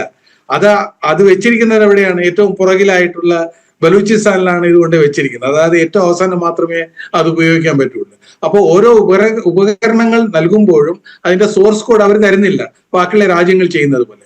പിന്നെ നമ്മൾ ശ്രദ്ധിക്കേണ്ട വേറൊരു കാര്യമാണ്, നമ്മളുടെ സാമ്പത്തിക വ്യവസ്ഥ ഏറ്റവും കൂടുതൽ നിർഭരമായിട്ടിരിക്കുന്നത് ഈ എണ്ണയുടെ വിലയിലാണ്, പെട്രോളിയം പ്രൊഡക്ട്സിന്റെ വിലയിലാണ്. പെട്രോളിയം പ്രൊഡക്ട്സിന് വില കൂടുതലാണെങ്കിൽ അത് ഇന്ത്യയിലുള്ള എല്ലാ സാമ്പത്തിക ഘടകങ്ങളെയും, പ്രത്യേകിച്ച് ഇൻഫ്ലേഷന് വളരെ പ്രതികൂലമായിട്ട് ബാധിക്കും. അതുകൊണ്ട് നമ്മളുടെ മുന്നോട്ടുള്ള വഴികൾ നമ്മളുടെ മാത്രം ഈ ഇൻട്രസ്റ്റ് മാത്രം, നമ്മൾക്ക് എന്താണ് അനുകൂലമായിട്ടുള്ളത് അതിനുവേണ്ടി മാത്രം നമ്മൾ ഇത് ചെയ്താൽ മതി. ഇന്ത്യ ഇല്ലാതെ ചൈനക്കെതിരായി ഒരു ശാശ്വതമായ അല്ലെങ്കിൽ ഒരു ഉറപ്പുള്ള ഒരു ഡിഫൻസ് കെട്ടുറപ്പ് അവർക്ക് നടത്താൻ പറ്റില്ല. അതുകൊണ്ടാണ് അവർ ഈ ഓസ്ട്രേലിയ, നമ്മളും അമേരിക്കയും എല്ലാം കൂടിയിട്ടുള്ള ക്വാഡ് രൂപീകരിച്ചിരിക്കുന്നത്. അത് മുമ്പ് പറഞ്ഞതുപോലെ ഇന്ത്യയുടെ ശക്തിയുടെ ദ്യോതത അവർ അംഗീകരിച്ചു. അതുകൊണ്ട് ഇന്ത്യക്ക് ഭയക്കേണ്ട കാലം കഴിഞ്ഞു. നമ്മളുടെ ആ ഒരു മെന്റാലിറ്റി മാറ്റണം. പണ്ടത്തെ അമേരിക്ക അല്ല ഇന്നത്തെ അമേരിക്ക, പണ്ടത്തെ ഇന്ത്യ അല്ല ഇന്നത്തെ ഇന്ത്യ. ഇന്ത്യ 2047 ഇനി നമ്മൾ ഓൾട്ടർനേറ്റീവ് ഫ്യൂവൽ, ഹൈഡ്രജൻ ബേസ്ഡ് ആയിട്ടുള്ള ഫ്യൂവൽ ഉണ്ടാക്കി കഴിയുമ്പോൾ ഇന്ത്യ സമ്പദ് വ്യവസ്ഥയിൽ ഒന്നാമത്തെ. അന്ന് നമ്മളുടെ പ്രധാനമന്ത്രി ആരായിരിക്കുന്നു അവർക്ക് പറയാൻ പറ്റും അമേരിക്കയാണ് ഡേറ്റ എക്കോണമി, അല്ലാതെ ഇന്ത്യ അല്ല.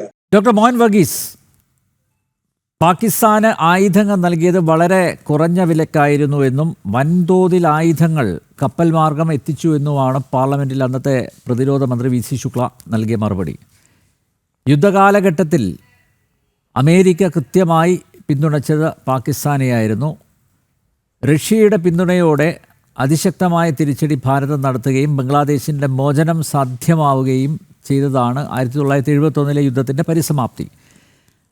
അമേരിക്കയുടെ ഭാരതവിരുദ്ധ നിലപാടുകൾ നടപ്പാക്കുന്നതിന് പാകിസ്ഥാനോടൊപ്പം നിൽക്കുന്ന നയമാണ് അന്നത്തെ പ്രസിഡന്റ് റിച്ചാർഡ് നിക്സണും US സ്റ്റേറ്റ് സെക്രട്ടറി ഹെൻറി കിസ്സിഞ്ചറും കൈക്കൊണ്ടത് എന്നാണ് വ്യക്തമാകുന്നത്. ഇന്ന് റഷ്യയിൽ നിന്നും എണ്ണ വാങ്ങരുത് എന്ന ആവശ്യം മുന്നോട്ട് വയ്ക്കുന്നതും 35% പിഴ താരിഫ് ചുമത്തുന്നതും പാകിസ്ഥാൻ അനുകൂല നിലപാടുകൾ സ്വീകരിക്കുന്നതും ചേർത്ത് വായിക്കുമ്പോൾ US-ൻ്റെ രക്തത്തിൽ പാകിസ്ഥാനോടുള്ള മമത അലിഞ്ഞ് ചേർന്ന് കിടപ്പുണ്ട് എന്ന് തന്നെയല്ലേ മനസ്സിലാക്കേണ്ടത്?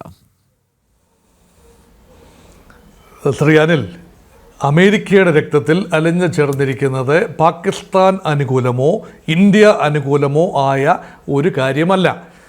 തരം പോലെ മാറ്റിയും മറിച്ചും അമേരിക്കയുടെ സ്ഥാപിത താല്പര്യം സംരക്ഷിക്കാൻ അതത് സമയത്ത് ഏത് രാജ്യമാണോ ഏറ്റവും ഉചിതം ആ രാജ്യത്തിന് അനുകൂലമായി നിലപാടുകൾ എടുക്കും.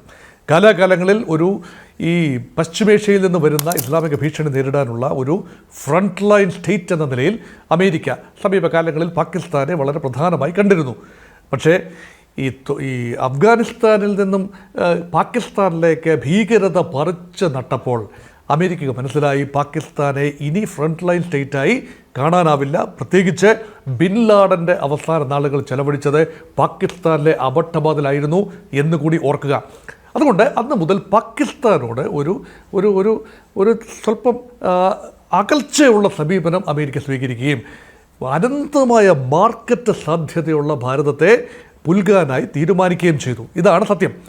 അവിടെ ട്രംപ് വന്നപ്പോൾ ഇവിടുത്തെ ഒരു റൈറ്റ് വിങ് സ്പേസ്, അമേരിക്കയിലെ ഒരു റൈറ്റ് വിങ് സ്പേസ് ഉണ്ട്.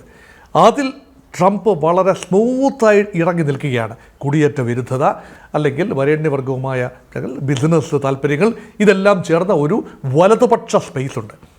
ഇന്ത്യയിലും ഭാരതീയ ജനതാ പാർട്ടിയും നരേന്ദ്രമോദിയും ഒക്കെ റെപ്രസെൻ്റ് ചെയ്യുന്ന ഒരു റൈറ്റ് വിങ് സ്പേസ് ഉണ്ട്. ഈ സ്പേസ് കൺവേർജ് ചെയ്യും എന്നായിരുന്നു പൊതുവെയുള്ള നിരീക്ഷണം. പക്ഷേ ഇന്ത്യയിൽ വിവരമുള്ള ആളുകൾ അന്ന് തന്നെ പറഞ്ഞു അമേരിക്ക ബാന്ധവം ആ സെൻസിൽ കണ്ണുമടച്ച് വിശ്വസിക്കാവുന്ന ഒരു രാജ്യമല്ല കച്ചവട രാജ്യമായ അമേരിക്ക എന്ന് അന്ന് മുതൽ അറിയാമായിരുന്നു. അതുകൊണ്ട് തരം കിട്ടിയാൽ പാകിസ്ഥാനാണ് ഇപ്പോൾ മെച്ചമെന്ന് തോന്നിയാൽ, സമ്പദ് വ്യവസ്ഥയുടെ കാര്യത്തിലല്ല, മറ്റു ചില കാര്യങ്ങളിൽ പാകിസ്ഥാനോടുള്ള അടുപ്പം അമേരിക്കയ്ക്ക് നിലനിർത്തിയേ പറ്റൂ. അതുകൊണ്ടാണ് എണ്ണ പരിവേഷണത്തിന് വേണ്ടി വൻതോതിൽ മുതൽ മുടക്കാൻ അമേരിക്ക തയ്യാറാണ്.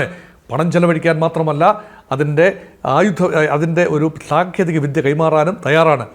ട്രംപിൻ്റെ അതാണ് നേരത്തെ ഇവിടെ ഉയർന്നു വന്ന ഒരു സംശയം, പാകിസ്ഥാനിൽ എവിടെയാണ് എണ്ണ ഉള്ളത് എന്ന്. ഇനി ബലൂചിസ്ഥാൻ മേഖലയിൽ വല്ലതും ഉണ്ടോ, എവിടെയാണ് ഈ പര്യവേഷണം നടത്താൻ പോകുന്നത് എന്നറിയാനുള്ള താല്പര്യമുണ്ട്. അത് ബലൂചിസ്ഥാൻ മേഖലയിൽ മാത്രമല്ല, നമ്മുടെ ധാതു നിക്ഷേപമാണുള്ളത്. എണ്ണ നിക്ഷേപത്തിൻ്റെ പ്രധാന സ്രോതസ്സായി ഇപ്പോൾ പറയുന്നത് അറബിക്കടലിൻ്റെ വടക്കൻ ഭാഗത്ത് പാകിസ്ഥാനോട് ചേർന്നുള്ള തീരമേഖലയിൽ ഈ എണ്ണ കിണറുകൾ കുഴിക്കാനുള്ള ഒരു പദ്ധതി കുറേ കാലമായി ഉണ്ട്. അതിനുള്ള സാങ്കേതിക വിദ്യയോ പണമോ പാകിസ്ഥാൻ്റെ കൈവശമില്ലാത്തത് കൊണ്ട് അമേരിക്ക പോലെ ഒരു ശക്തമായ ഒരു പങ്കാളിയെ ആവശ്യമുണ്ട്. അതുകൊണ്ടാണ് അമേരിക്ക അവിടെ എണ്ണ ഉണ്ട് എന്നും അത് എക്സ്ട്രാക്ട് ചെയ്യാൻ പറ്റുമെന്നും കമേഴ്ഷ്യലി വയബിൾ ആകുമെന്നും തീർത്തു പറയാൻ ഇപ്പോൾ നമുക്ക് കഴിയില്ല. അത് അമേരിക്കയ്ക്ക് പോലും കഴിയില്ല. പക്ഷേ ബാലൻസ് ചെയ്യാൻ, ഇന്ത്യയെ പ്രകോപിപ്പിച്ച് കൂടെ നിർത്താൻ പാകിസ്ഥാനെ ഉപയോഗിച്ച ട്രംപിൻ്റെ കുശാഗ്രബുദ്ധി അത് അസ്ഥാനത്തായി. അതുകൊണ്ടാണ് ഇന്ത്യയുടെ ഭാഗത്ത് നിന്ന് കഴിഞ്ഞ 24 മണിക്കൂറിൽ വന്ന 2 പ്രസ്താവനകൾ ശ്രീ അനിൽ ശ്രദ്ധേയമാണ്. അതിലൊരു പ്രസ്താവന എന്ന് പറയുന്നത് ഇപ്പോൾ നമ്മൾ കണ്ട പ്രസ്താവനയാണ്. മുൻകാലങ്ങളിൽ എന്തുകൊണ്ട് ബംഗ്ലാദേശ് യുദ്ധത്തിലെ അമേരിക്കയുടെ നിലപാടിനെക്കുറിച്ച് ഇന്ത്യ സ്വല്പം ഉറക്കത്തന്നെ സംസാരിക്കേണ്ടവർ തന്നെയാണ് സംസാരിച്ചതെന്ന് ഓർക്കണം. വിദേശകാര്യ ചുമതലയുള്ള അല്ലെങ്കിൽ അവിടുത്തെ ഈസ്റ്റേൺ കമാൻഡിൻ്റെ ചുമതലയുള്ളവർ തന്നെയാണ് സംസാരിച്ചിരിക്കുന്നത്. അവിടെ $2 billion worth of American arms and ammunitions പാകിസ്ഥാനിലേക്ക് 54 മുതൽ 71 വരെയുള്ള കാലഘട്ടത്തിലേക്ക് എത്തി. അത് കൺസെഷണൽ റേറ്റിൽ ആണ് എന്ന വിശ്വാസം എനിക്കില്ല. അത് മാർക്കറ്റ് റേറ്റിൽ തന്നെ ആയിരിക്കാനാണ് സാധ്യത. അതെത്തി എന്ന് പറയുമ്പോൾ വ്യക്തമായി അമേരിക്ക പാകിസ്ഥാനെ സഹായിച്ചിരുന്നു. യുദ്ധസമയത്ത് അമേരിക്കയുടെ 7ാം കപ്പൽപ്പട ബേ ഓഫ് ബംഗാളിൽ നങ്കൂരമിട്ടു എന്നത് നമുക്ക് തള്ളിക്കളയാവുന്ന കാര്യമല്ല. അത് ഭൂലോക സത്യമാണ്. അത് തിരിച്ചു പോകാനുണ്ടായ സാഹചര്യവും നമ്മളിവിടെ നേരത്തെ ഞാൻ ഡിബേറ്റിലേക്ക് പ്രവേശിച്ച സമയത്ത് അതുമായി ബന്ധപ്പെട്ട ചർച്ചകളായിരുന്നു. അപ്പോൾ അതൊരിക്കൽ കൂടി അമേരിക്കയെ റിമൈൻഡ് ചെയ്തിരിക്കുകയാണ്. രണ്ടാമത്തെ പ്രസ്താവന അതിന് മുമ്പ് വന്നൊരു പ്രസ്താവനയാണ്. ആ പ്രസ്താവന ഇന്ത്യയുടെ ഭാഗത്തു നിന്ന് വ്യക്തമായൊരു പ്രസ്താവന വന്നിരിക്കുന്നു. വിദേശകാര്യ മന്ത്രാലയത്തിൻ്റെ സ്പോക്സ് പേഴ്സൻ്റെ ഭാഗത്തു നിന്ന് വന്നിരിക്കുന്നു. അത് വന്നിരിക്കുന്നത് ഇങ്ങനെയാണ്: അമേരിക്ക ഇരട്ടത്താപ്പ് കാട്ടുന്നു, യൂറോപ്യൻ സമൂഹവും ഇരട്ടത്താപ്പ് കാട്ടുന്നു. ഒരു കാലത്ത് അല്ലെങ്കിൽ കേവലം 2.5-3 വർഷം മുൻപ് റഷ്യയുമായി ഉള്ള എണ്ണ കച്ചവടം തുടരാം, അതിൽ യാതൊരു അപാകതയുമില്ല എന്ന് ഇന്ത്യക്ക് ഉറപ്പ് നൽകിയിരുന്ന അമേരിക്കയും യൂറോപ്യൻ രാജ്യങ്ങളും ഇപ്പോൾ പറയുന്നു റഷ്യ ഉക്രൈനെതിരെയുള്ള യുദ്ധത്തിൽ നിലനിൽക്കുന്നതും പിടിച്ചു നിൽക്കുന്നതും ഇന്ത്യ റഷ്യയെ സാമ്പത്തികമായി എണ്ണ വാങ്ങി സഹായിക്കുന്നത് കൊണ്ടാണ്. അതുകൊണ്ട് ഉക്രൈൻ യുദ്ധത്തിൻ്റെ ധാർമ്മിക ഉത്തരവാദിത്തം റഷ്യക്ക് മാത്രമല്ല, ഭാരതവും അത് ഷെയർ ചെയ്യേണ്ടി വരുന്നു. അത് ക്രൂരമായൊരു ആരോപണമാണ്. യഥാർത്ഥത്തിൽ it was done with a consensus. അതായത് അറബ് രാജ്യങ്ങൾ, വെസ്റ്റ് ഏഷ്യയിൽ നിന്ന് വരേണ്ട എണ്ണയുടെ സിംഹഭാഗവും റഷ്യൻ ഉപരോധം വന്നപ്പോൾ, റഷ്യക്ക് നേരെ യൂറോപ്യൻ കമ്മ്യൂണിറ്റി ഉപരോധം ഏർപ്പെടുത്തിയപ്പോൾ ഈ എണ്ണയുടെ നല്ല പങ്കും യൂറോപ്യൻ വിപണികളിലേക്ക് പോയി. അതുകൊണ്ട് സ്വാഭാവികമായി ഇന്ത്യയെ സംബന്ധിച്ചിടത്തോളം ഓയിൽ ഡെഫിസിറ്റ് സ്റ്റേറ്റ് ആണ്. 80% ഊർജ്ജ ആവശ്യവും നമ്മൾ ഇറക്കുമതിയിലൂടെയാണ് കൊണ്ടുവരുന്നത്.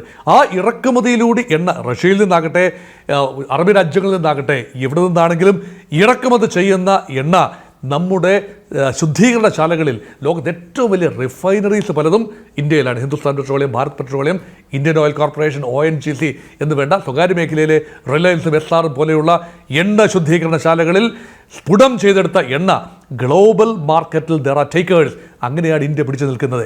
ഇത് ഇന്ത്യയുടെ ഉപാധിയാണ്, ജീവൻ ഉപാധിയാണ്. ഇത് വേണ്ട എന്ന് വെക്കാനാവില്ല. അതുമാത്രമല്ല, $30 less than the market rate, ആ റേറ്റിനാണ് പരമ്പരാഗത കഴിഞ്ഞ ഒരു 3.5 വർഷമായി ഉക്രൈൻ ആക്രമണം സംഭവിച്ചതും റഷ്യക്കെതിരെ ഉപരോധം നേരിട്ടതുമായ ഫെബ്രുവരി 2022 മുതലുള്ള ഈ കാലത്തത്രയും റഷ്യ ഇന്ത്യക്ക് എണ്ണ നൽകിയിരുന്നത് കൺസെഷണൽ റേറ്റിലാണ് എന്നോർക്കണം. അത് മറ്റൊരു രാജ്യവും, ഒപ്പെക്കിലെ ഒരു രാജ്യവും ചെയ്യില്ല, അമേരിക്ക ചെയ്യില്ല. കണക്ക് പറഞ്ഞ് പണം വാങ്ങും. രണ്ടാമതൊരു കാര്യം കൂടി ഉണ്ട്. നമ്മൾ കൊടുക്കുന്നത് റുപ്പിയിലാണ് പേയ്മെൻറ്റ് നടത്തുന്നത്. അമേരിക്കയിൽ നിന്ന് എണ്ണ വാങ്ങിച്ചാൽ you have to make the payment in US dollars. Saudi അറേബ്യയിൽ നിന്ന് വാങ്ങിയാലും നമ്മൾ ഡോളറിൽ പേയ്മെൻറ്റ് നടത്തണം. ബ്രിക്സ് രാജ്യങ്ങൾ തമ്മിലുള്ള ഒരു അണ്ടർസ്റ്റാൻഡിംഗ് ആണ്. ബ്രിക്സിനൊരു കോമൺ കറൻസി ഇല്ല എങ്കിൽ പോലും ബ്രിക്സ് രാജ്യങ്ങൾ തമ്മിൽ ലോക വ്യാപാരത്തിൻ്റെ 27.8% ഉണ്ട്. അതിൽ എണ്ണ ഉൾപ്പെടെയുള്ള വ്യാപാരമുണ്ടെന്ന് ഓർക്കണം. അതിൽ പകുതിയും 50%, അതായത് $50,000 കോടി വർത്ത് ട്രേഡ് നടക്കുന്നത് അതത് രാജ്യങ്ങളുടെ കറൻസിയിലാണ്. ഇന്ത്യ എക്കാലത്തും ആഗ്രഹിച്ചിരുന്നത് അതാണ്. ഇപ്പം രൂപ കൊടുത്ത്, ഇന്ത്യൻ റുപ്പി കൊടുത്ത് റഷ്യയിൽ നിന്നും എണ്ണ വാങ്ങാനാവുമെങ്കിൽ വൈ നോട്ട്? അത് ഒരു വലിയ സാധ്യതയാണ്. ഈ സാധ്യതകളെല്ലാം നിലനിൽക്കെ അമേരിക്ക പറയുകയാണ് റഷ്യയിൽ നിന്നുള്ള എണ്ണ വാങ്ങുന്ന ഭാരതത്തെ ഉപരോധത്തിൽപ്പെടുത്തും, അല്ല എങ്കിൽ പിഴ ചുമത്തും. ആണ് ടാരിഫ്, കർശനമായ tariff. 10% flat tariff, 25% special tariff for India. അതിന് പുറമെ മറ്റൊരു 10%, ചിലപ്പം ആദ്യം 500%, 100% എന്നൊക്കെ പറഞ്ഞ് ഇപ്പോൾ ഒരു 10%-ലെത്തി നിൽക്കുന്നു. ഇത് ചുമത്തുമെന്ന് പറയുമ്പോൾ ഇന്ത്യയെ അമേരിക്ക ഞെരുക്കാൻ ശ്രമിക്കുന്നു എന്നൊരു പ്രതീതിയുണ്ട്. ഇതിന് വഴങ്ങിക്കൊടുക്കണ്ട എന്ന ഒരു രീതിയിലും സമ്മർദ്ദത്തിന് വഴങ്ങേണ്ടതില്ല. അതുകൊണ്ട് ബ്രിക്സിൽ കുറച്ചുകൂടി ആക്റ്റീവായിട്ട് നിൽക്കാനും ചൈനയുമായിട്ടുൾപ്പെടെയുള്ള തർക്കങ്ങൾ രമ്യമായി പരിഹരിക്കാവുന്നത് അങ്ങനെ പരിഹരിച്ചുകൊണ്ട് റഷ്യയുമായുള്ള ചരിത്രപരമായ അടുപ്പം തുടർന്നുകൊണ്ട് മുന്നോട്ട് പോകാമെന്ന ഇന്ത്യയുടെ ധീരമായ നിലപാട് വലിയ കോലാഹലങ്ങളൊന്നുമില്ലാതെ ചില പ്രസ്താവനകൾ രൂപത്തിൽ നരേന്ദ്രമോദിയുടെ ഭാഗത്തു നല്ല പ്രസ്താവന വന്നിരിക്കുന്നത്. വേണ്ട ആളുകൾ, ജൂനിയർ ഒഫീഷ്യൽസ് ഈ പ്രസ്താവനയുമായി വരുമ്പോൾ this is A writing on the wall, ഒരു ചുവരെഴുത്താണ്, കാലത്തിൻ്റെ ചുവരെഴുത്താണ്. ഇത് വായിച്ചു മനസ്സിലാക്കാൻ അമേരിക്കയ്ക്ക് കഴിയുന്നില്ല എങ്കിൽ കഷ്ടമെന്നേ പറയാനുള്ളൂ. അമേരിക്കയുമായി ഇപ്പോൾ നമ്മൾ നടത്തുന്ന വ്യാപാരം $136 ബില്യൺ ഉഭയകക്ഷി വ്യാപാരമാണ്. അത് ഒരു $500 ബില്യൺ ആക്കി മാറ്റണം 2030 ശരി, സാധിക്കുമായിരിക്കാം. പക്ഷേ അതിന് ഇന്ത്യ കൊടുക്കേണ്ടി വരുന്ന വില ഭീമമായിരിക്കും. ഇന്ത്യയുടെ അന്തസ്സ്, അഭിജാത്യം എല്ലാം അടിയറ വെച്ചുകൊണ്ട് അമേരിക്ക പറയുന്ന ടേംസിൽ എല്ലാം അംഗീകരിച്ചുകൊണ്ട് ട്രേഡ് ഫിഗേഴ്സ് വർദ്ധിപ്പിക്കാൻ ഇന്ത്യ തയ്യാറല്ല.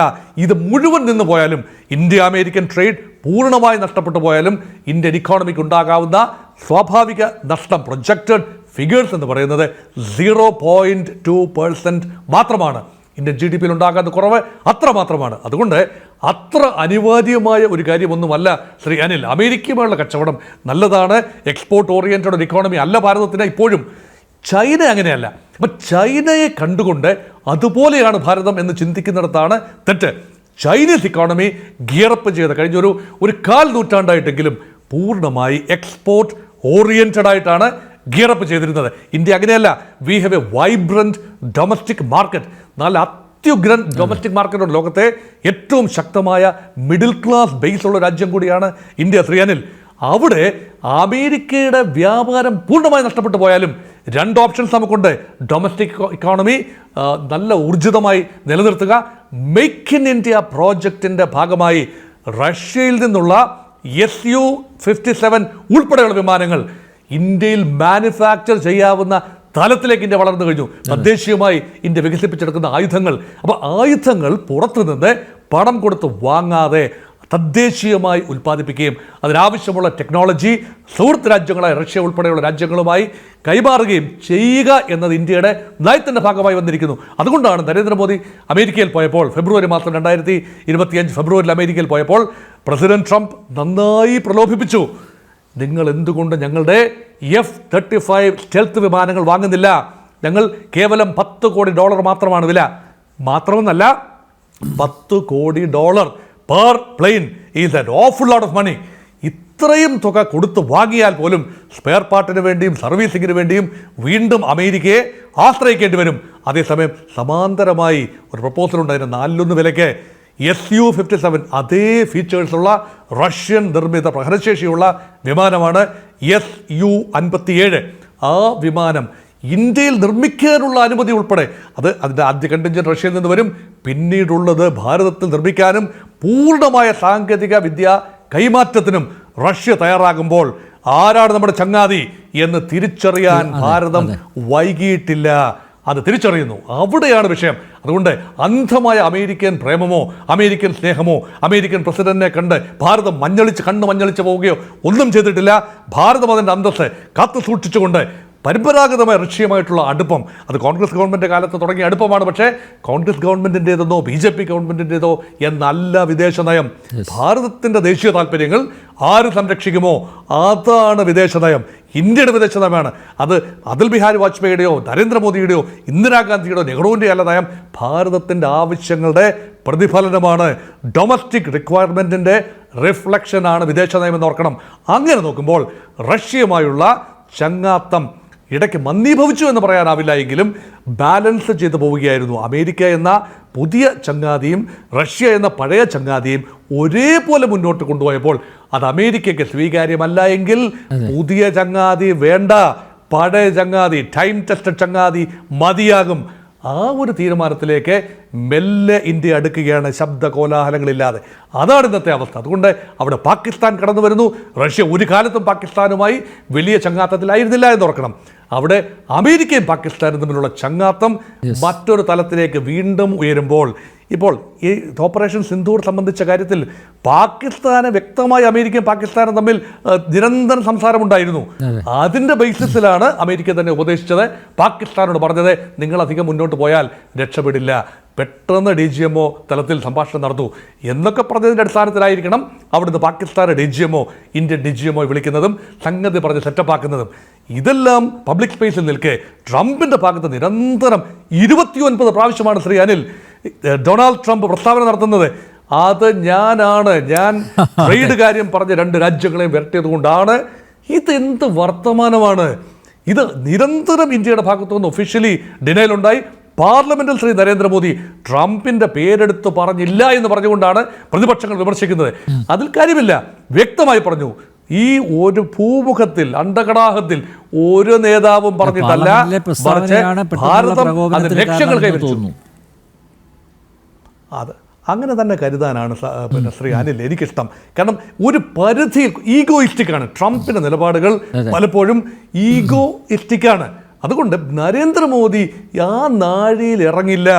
ഇന്ത്യൻ പ്രധാനമന്ത്രി നരേന്ദ്രമോദി ട്രംപിന്റെ നാഴിയിൽ ഇറങ്ങുന്നില്ല എന്ന് തോന്നിയപ്പോൾ എന്നാൽ ശരി കാണിച്ചു തരാം, തനി ഗുണം കാണിക്കുകയാണ്. അതിന് ഭാരതം വളരെ സർജിക്കൽ പ്രിസിഷനോടുകൂടി വളരെ പ്രൊഫഷണലായിട്ട് തന്നെ ശബ്ദകോലാഹലങ്ങളില്ലാതെ മറുപടി നൽകുന്ന മനോഹരമായ നിമിഷങ്ങളിലൂടെയാണ് ഭാരതം ഇപ്പോൾ കടന്നുപോയിക്കൊണ്ടിരിക്കുന്നത്. ഓക്കെ ഡൊണാൾഡ് ട്രംപിൻ്റെ ഈഗോ ഒരു ഭാഗത്ത് വർക്കൗട്ട് ചെയ്യുന്നുണ്ട്, മറുഭാഗത്ത് ഭാരതത്തിൻ്റെ സാമ്പത്തികമായിട്ടുള്ള വളർച്ചയിലുള്ള കണ്ണുകടി, അസൂയ, ഇതൊക്കെ ഘടകങ്ങൾ ആണ് എന്ന് നമുക്ക് അനുമാനിക്കാം. നോക്കൂ കേണൽ ഡിന്നി, ഈ റഷ്യ ബന്ധത്തിലും അമേരിക്കയുടെ ഇരട്ടത്താപ്പ് അത് വെളിച്ചത്തായിരിക്കുകയാണ്. ഭാരതം റഷ്യയിൽ നിന്ന് എണ്ണ ഇറക്കുമതി ചെയ്യുന്നതിന് അമേരിക്ക പിഴത്തീരുവ ചുമത്തിയിരുന്നു. എന്നാൽ റഷ്യയിൽ നിന്നുള്ള അമേരിക്കയുടെ ഇറക്കുമതി അത് 2025 അതിൽ വൻ വർധനവാണ് ഉണ്ടായിരിക്കുന്നത്. ട്രംപ് അധികാരത്തിൽ വന്ന 2025 ജനുവരി മുതൽ മെയ് 25 വരെ 23% വളർച്ചയാണ് ഇറക്കുമതിയിൽ രേഖപ്പെടുത്തിയത്. മാത്രമല്ല, ഈ യുക്രൈൻ യുദ്ധം ആരംഭിച്ചതിന് പിന്നാലെ റഷ്യക്ക് ഉപരോധം ഏർപ്പെടുത്തി അമേരിക്ക എണ്ണ ഇറക്കുമതി കുറച്ചിരുന്നു. എന്നാൽ ഈ എണ്ണ ഇറക്കുമതി വന്ന കുറവ് അത് നികത്തിയത് യുറേനിയം, പല്ലാഡിയം, വളം എന്നിവ വൻതോതിൽ ഇറക്കുമതി ചെയ്തുകൊണ്ടാണ് അത് പരിഹരിച്ചത്. യുക്രൈൻ യുദ്ധം തുടരുന്ന സാഹചര്യത്തിൽ തന്നെയാണ് അമേരിക്ക റഷ്യയിൽ നിന്നും ഇറക്കുമതി വൻതോതിൽ നടത്തിയത് എന്നതും ശ്രദ്ധേയമാണ്. റഷ്യയിൽ നിന്ന് എണ്ണ വാങ്ങരുതെന്ന നിർദ്ദേശം അംഗീകരിക്കാതിരുന്നതിനെ തുടർന്നാണ് ഇപ്പോൾ ഭാരതത്തിന് അധിക താരിഫ് ചുമത്തിയത്.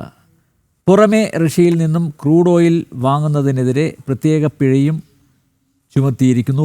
യുക്രൈൻ അനുകൂല നിലപാട് സ്വീകരിക്കുന്ന വേളയിൽ തന്നെയാണ് വൻതോതിൽ അമേരിക്ക റഷ്യയിൽ നിന്നും ഇറക്കുമതി നടത്തിയത്. അപ്പോൾ നോക്കൂ, ഈ പശ്ചാത്തലത്തിൽ അമേരിക്കയുടെ ഇരട്ടത്താപ്പ് ഇവിടെയും വ്യക്തമാവുകയല്ലേ? ശ്രീ അനിൽ, പണ്ട് അമേരിക്കയുടെ ഒരു നയമുണ്ടായിരുന്നു. അതായത് അത് ഇംഗ്ലീഷിൽ ഇങ്ങനെയായിരുന്നു: we will follow our interest. ഞങ്ങൾ ഞങ്ങളെ താല്പര്യങ്ങളെ പിന്തുടരും. യു ഫോളോ ആർ എന്താ പറഞ്ഞ വേർച്യൂസ്, അല്ലെങ്കിൽ എന്താ പറഞ്ഞ അതിന്റെ ഒരു ബിലീഫ് ഉണ്ടല്ലോ. അതായത് ഞങ്ങളെ താല്പര്യത്തിനെ പിന്തുടരും, ഞങ്ങൾ പറയുന്ന മോറൽസിനെ പിന്തുടരുക എന്നുള്ളതാണ് അതിന്റെ ഒരു തത്വം. അതായത് ഞങ്ങൾ ജനാധിപത്യത്തെ കുറിച്ച് സംസാരിക്കും, പക്ഷെ ഞങ്ങൾ പോയി രാജ്യത്ത് അവിടെ പ്രശ്നം ഉണ്ടാക്കും. അപ്പൊ അത് ഞങ്ങളുടെ താല്പര്യമാണ്, അവിടെ പോയി പ്രശ്നം ഉണ്ടാവും. പക്ഷെ നിങ്ങൾ ജനാധിപത്യം ആയിരിക്കണം. അപ്പൊ ഞാൻ യുദ്ധത്തിന് വേണ്ടി ചിലപ്പോൾ യുദ്ധം തുടങ്ങും, അത് എന്റെ ഇൻട്രസ്റ്റ് ആണ്, പക്ഷെ നിങ്ങൾ യുദ്ധമൊന്നും ചെയ്യാൻ പാടില്ല എന്നുള്ള ഒരു നയമായിരുന്നു പണ്ട് തൊട്ടേ അമേരിക്കക്കുള്ളത്. ഇവിടെ തന്നെ നോക്കൂ, യുക്രൈൻ റഷ്യ വാറിൽ കൃത്യമായിട്ടുള്ള ഒരു ഇടപെടൽ അമേരിക്കയുടെ ഭാഗത്ത് ഉണ്ടായിരുന്നു. അമേരിക്ക വിചാരിച്ചിരുന്നെങ്കിൽ ഈ യുദ്ധം നടക്കത്തില്ലായിരുന്നു എന്നതിനകത്ത് യാതൊരു സംശയമില്ല. എന്തായിരുന്നു റഷ്യയുടെ റിക്വയർമെന്റ്? റഷ്യയുടെ റിക്വയർമെന്റ് യുക്രൈൻ നാറ്റോയിൽ ചേരത്തില്ല ഒരു ഗ്യാരണ്ടി ആയിരുന്നു. അത് അമേരിക്ക ഫസ്റ്റ് ഡേ പറയുകയാണ്, ഞങ്ങൾ യുക്രൈനെ ഇതിന്റെ ഭാഗമാകത്തില്ല എന്ന് പറഞ്ഞിരുന്നെങ്കിൽ ഈ യുദ്ധം നടക്കത്തില്ലായിരുന്നു. വ്ളാഡിമിർ പുടിൻ ഇതിലേക്ക് ഇറങ്ങിത്തിരിക്കത്തില്ല. പക്ഷെ അത് ജോ ബൈഡൻ ആ സമയത്തും പറഞ്ഞില്ല. അവർക്ക് യുദ്ധം വേണമായിരുന്നു. കാരണം അവരുടെ ഒരു മിലിറ്ററി ഇൻഡസ്ട്രി കോംപ്ലക്സിൽ അവരുടെ ആയുധങ്ങൾ പോകാൻ വേണ്ടി ആ ഒരു കാര്യത്തിലേക്ക്, ആ യുദ്ധത്തിലേക്ക് കൊണ്ടുപോയി. ഇപ്പൊ ഇത്രയും വർഷമായി റഷ്യ പിടിച്ചിരുന്നു. റഷ്യ നിങ്ങൾ ഉപരോധമൊക്കെ ചെയ്തു, പക്ഷെ റഷ്യക്ക് ഒന്നും സംഭവിച്ചില്ല. റഷ്യക്ക് നഷ്ടം സംഭവിച്ചിട്ടുണ്ട്, പക്ഷെ റഷ്യക്ക് തകർന്നു പോകും എന്നിട്ട് ഒരു കാര്യവും നടന്നിട്ടില്ല. അവര് യുക്രൈന്റെ ഏകദേശം ഒരു 20-22% ഭൂമി കൈയെടുത്ത് വെച്ചിട്ടുണ്ട് ഇപ്പം റഷ്യയുടെ ഭാഗത്ത്. ബാക്കി അവർ ഇന്ത്യയും ചൈനയും തമ്മിലുള്ള എല്ലാ ട്രേഡ് കരാറുകളൊക്കെ നല്ല രീതിയിൽ നടക്കുന്നുണ്ട്. ഇപ്പൊ ആഫ്രിക്കയുമായിട്ട് അവരുടെ കരാർ നടക്കുന്നുണ്ട്. അപ്പോൾ റഷ്യയെ സംബന്ധിച്ചോളം നഷ്ടങ്ങൾ ഉണ്ടായിട്ടുണ്ടെങ്കിലും അവർക്ക് അങ്ങ് തകർന്നു പോകുന്നുള്ള അത് അമേരിക്കക്ക് നടന്നില്ല. ഇതേ സമയം ശ്രീ അനിൽ പറഞ്ഞ പോലെ വളരെ ശരിയാണ്, ഈ യുദ്ധം നടന്നുകൊണ്ടിരിക്കും തന്നെ US-ഉം റഷ്യയും തമ്മിലുള്ള വ്യാപാരം നടക്കുന്നുണ്ട്. ഇന്നത്തെ ദിവസം എനിക്ക് തോന്നുന്നത് ഏകദേശം $3 ബില്യൺ ട്രേഡാണ് US-ഉം റഷ്യയും തമ്മിൽ നടക്കുന്നത്. US ആണ് യുക്രൈന് ആയുധം കൊടുക്കുന്നത് റഷ്യക്ക് അഗേൻസ്റ്റ് ഫൈറ്റ് ചെയ്യാൻ. എന്നിട്ട് നമ്മളടുത്ത് പറയാണ്, നിങ്ങൾ റഷ്യയുടെ നിന്ന് ഓയിൽ വാങ്ങിക്കാൻ പാടില്ല, അത് നിങ്ങൾ യുക്രൈനിൽ മരിച്ചു വീഴുന്നവരുടെ കണക്ക് പറയണമെന്ന്. ഈ മരിച്ചു വീഴുന്ന കണക്കിന്റെ ഏറ്റവും വലിയ ഉത്തരവാദിത്വം അമേരിക്കക്കല്ലേ?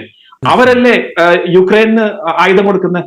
അവരല്ലേ യുക്രൈനെ നാറ്റോയിൽ ചേർക്കാമെന്ന് പറഞ്ഞ ആ ഒരു ആംബിഗ്യൂറ്റി വെച്ചത്?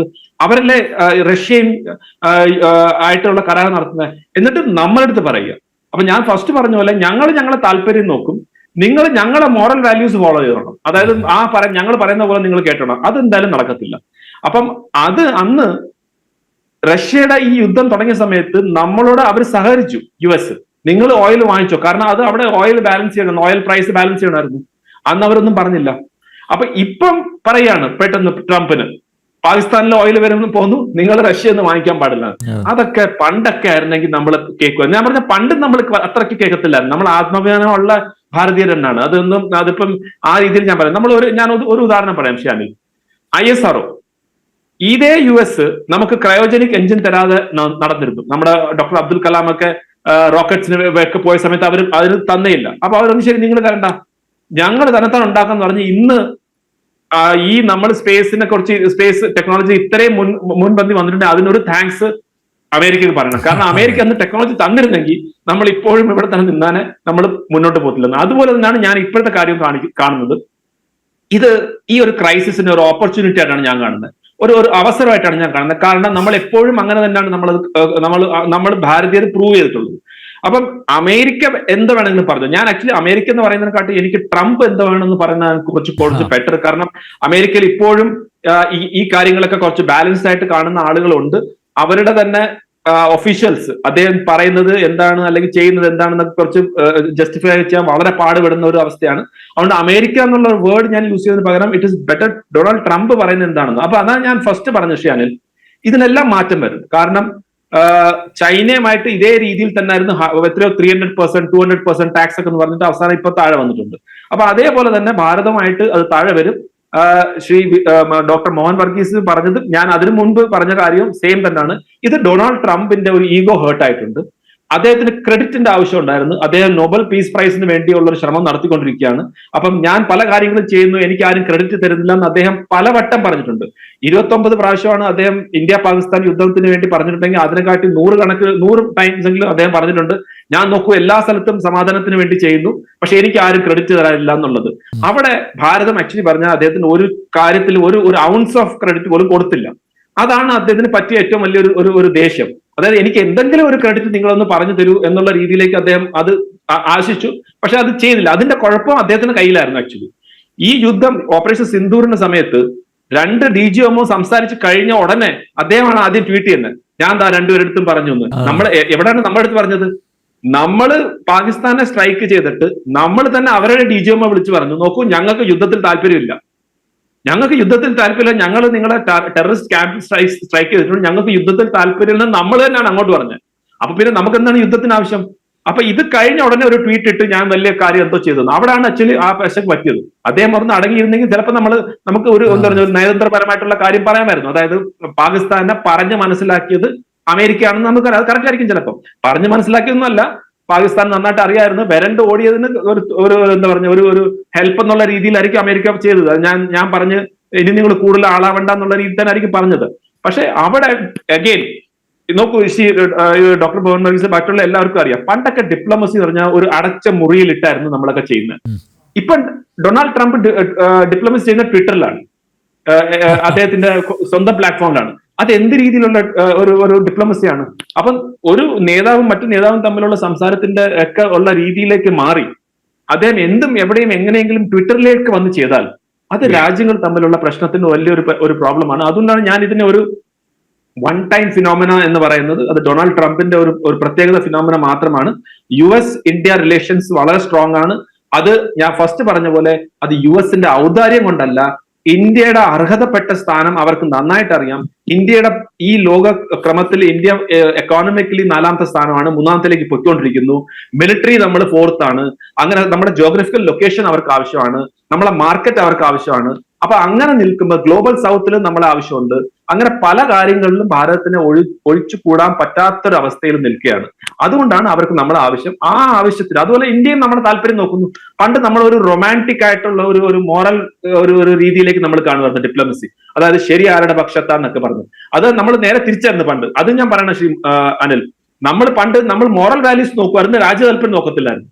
അപ്പൊ ഇന്ന് നമ്മളെ മോറലിലൊക്കെ എന്തായാലും ശരി, ഇപ്പൊ റഷ്യ യുക്രൈൻ വാറിൽ നമുക്ക് നമ്മുടെ ആവശ്യം ഏറ്റവും കൂടുതൽ നമ്മളെ ആളുകൾക്ക് ഇവിടെ വില കുറഞ്ഞ് കാര്യങ്ങൾ കിട്ടുന്നെങ്കിൽ അത് നമ്മൾ ചെയ്യും. അത് നമ്മുടെ രാഷ്ട്ര താല്പര്യമാണ്. അപ്പം ഭാരതത്തിന്റെ രാഷ്ട്ര താല്പര്യം ചെയ്യും. ഭാരതത്തിനെ മേക്ക് ഇന്ത്യ ഗ്രേറ്റ് അഗെയിൻ അത് ശ്രീ മോദിജി ചെയ്യും. അമേരിക്ക ഡൊണാൾഡ് ട്രംപിന് let him make America great again അത് അദ്ദേഹം ചെയ്തോട്ടെ. പക്ഷെ നമ്മളെ കൊണ്ട് പറഞ്ഞ് ഇരുത്തി ചെയ്യിപ്പിക്കാന്ന് പറഞ്ഞാൽ അത് വെറും വ്യാമോഹമാണ്. അത് നടക്കാൻ പോകുന്നില്ല.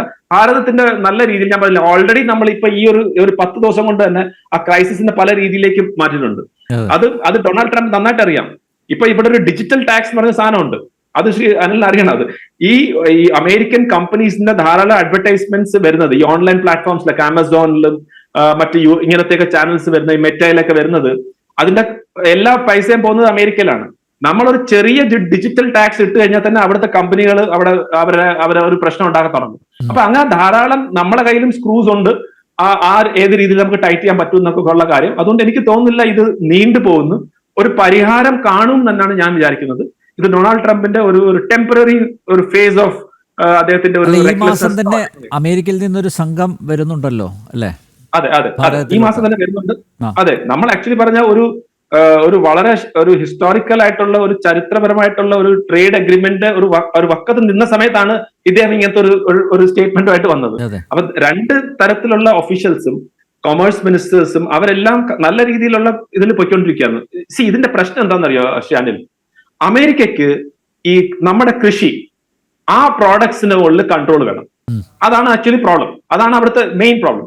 നമ്മൾ ഒരു കാരണവശാലും നമ്മളെ കൃഷിക്ക് അതായത് നമ്മളെ 2/3 ഭാഗം നമ്മളെ GDP വരുന്നത് ഈ കൃഷി ഭാഗത്തു നിന്നാണ്.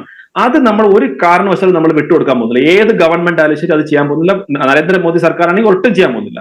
അപ്പൊ അങ്ങനെ വരുമ്പം അവിടെയാണ് അവർക്ക് പ്രശ്നം വരുന്നത്. അത് ഓപ്പൺ ചെയ്തു തരൂ. അതെങ്ങനെ ഓപ്പൺ ചെയ്യാൻ പറ്റും?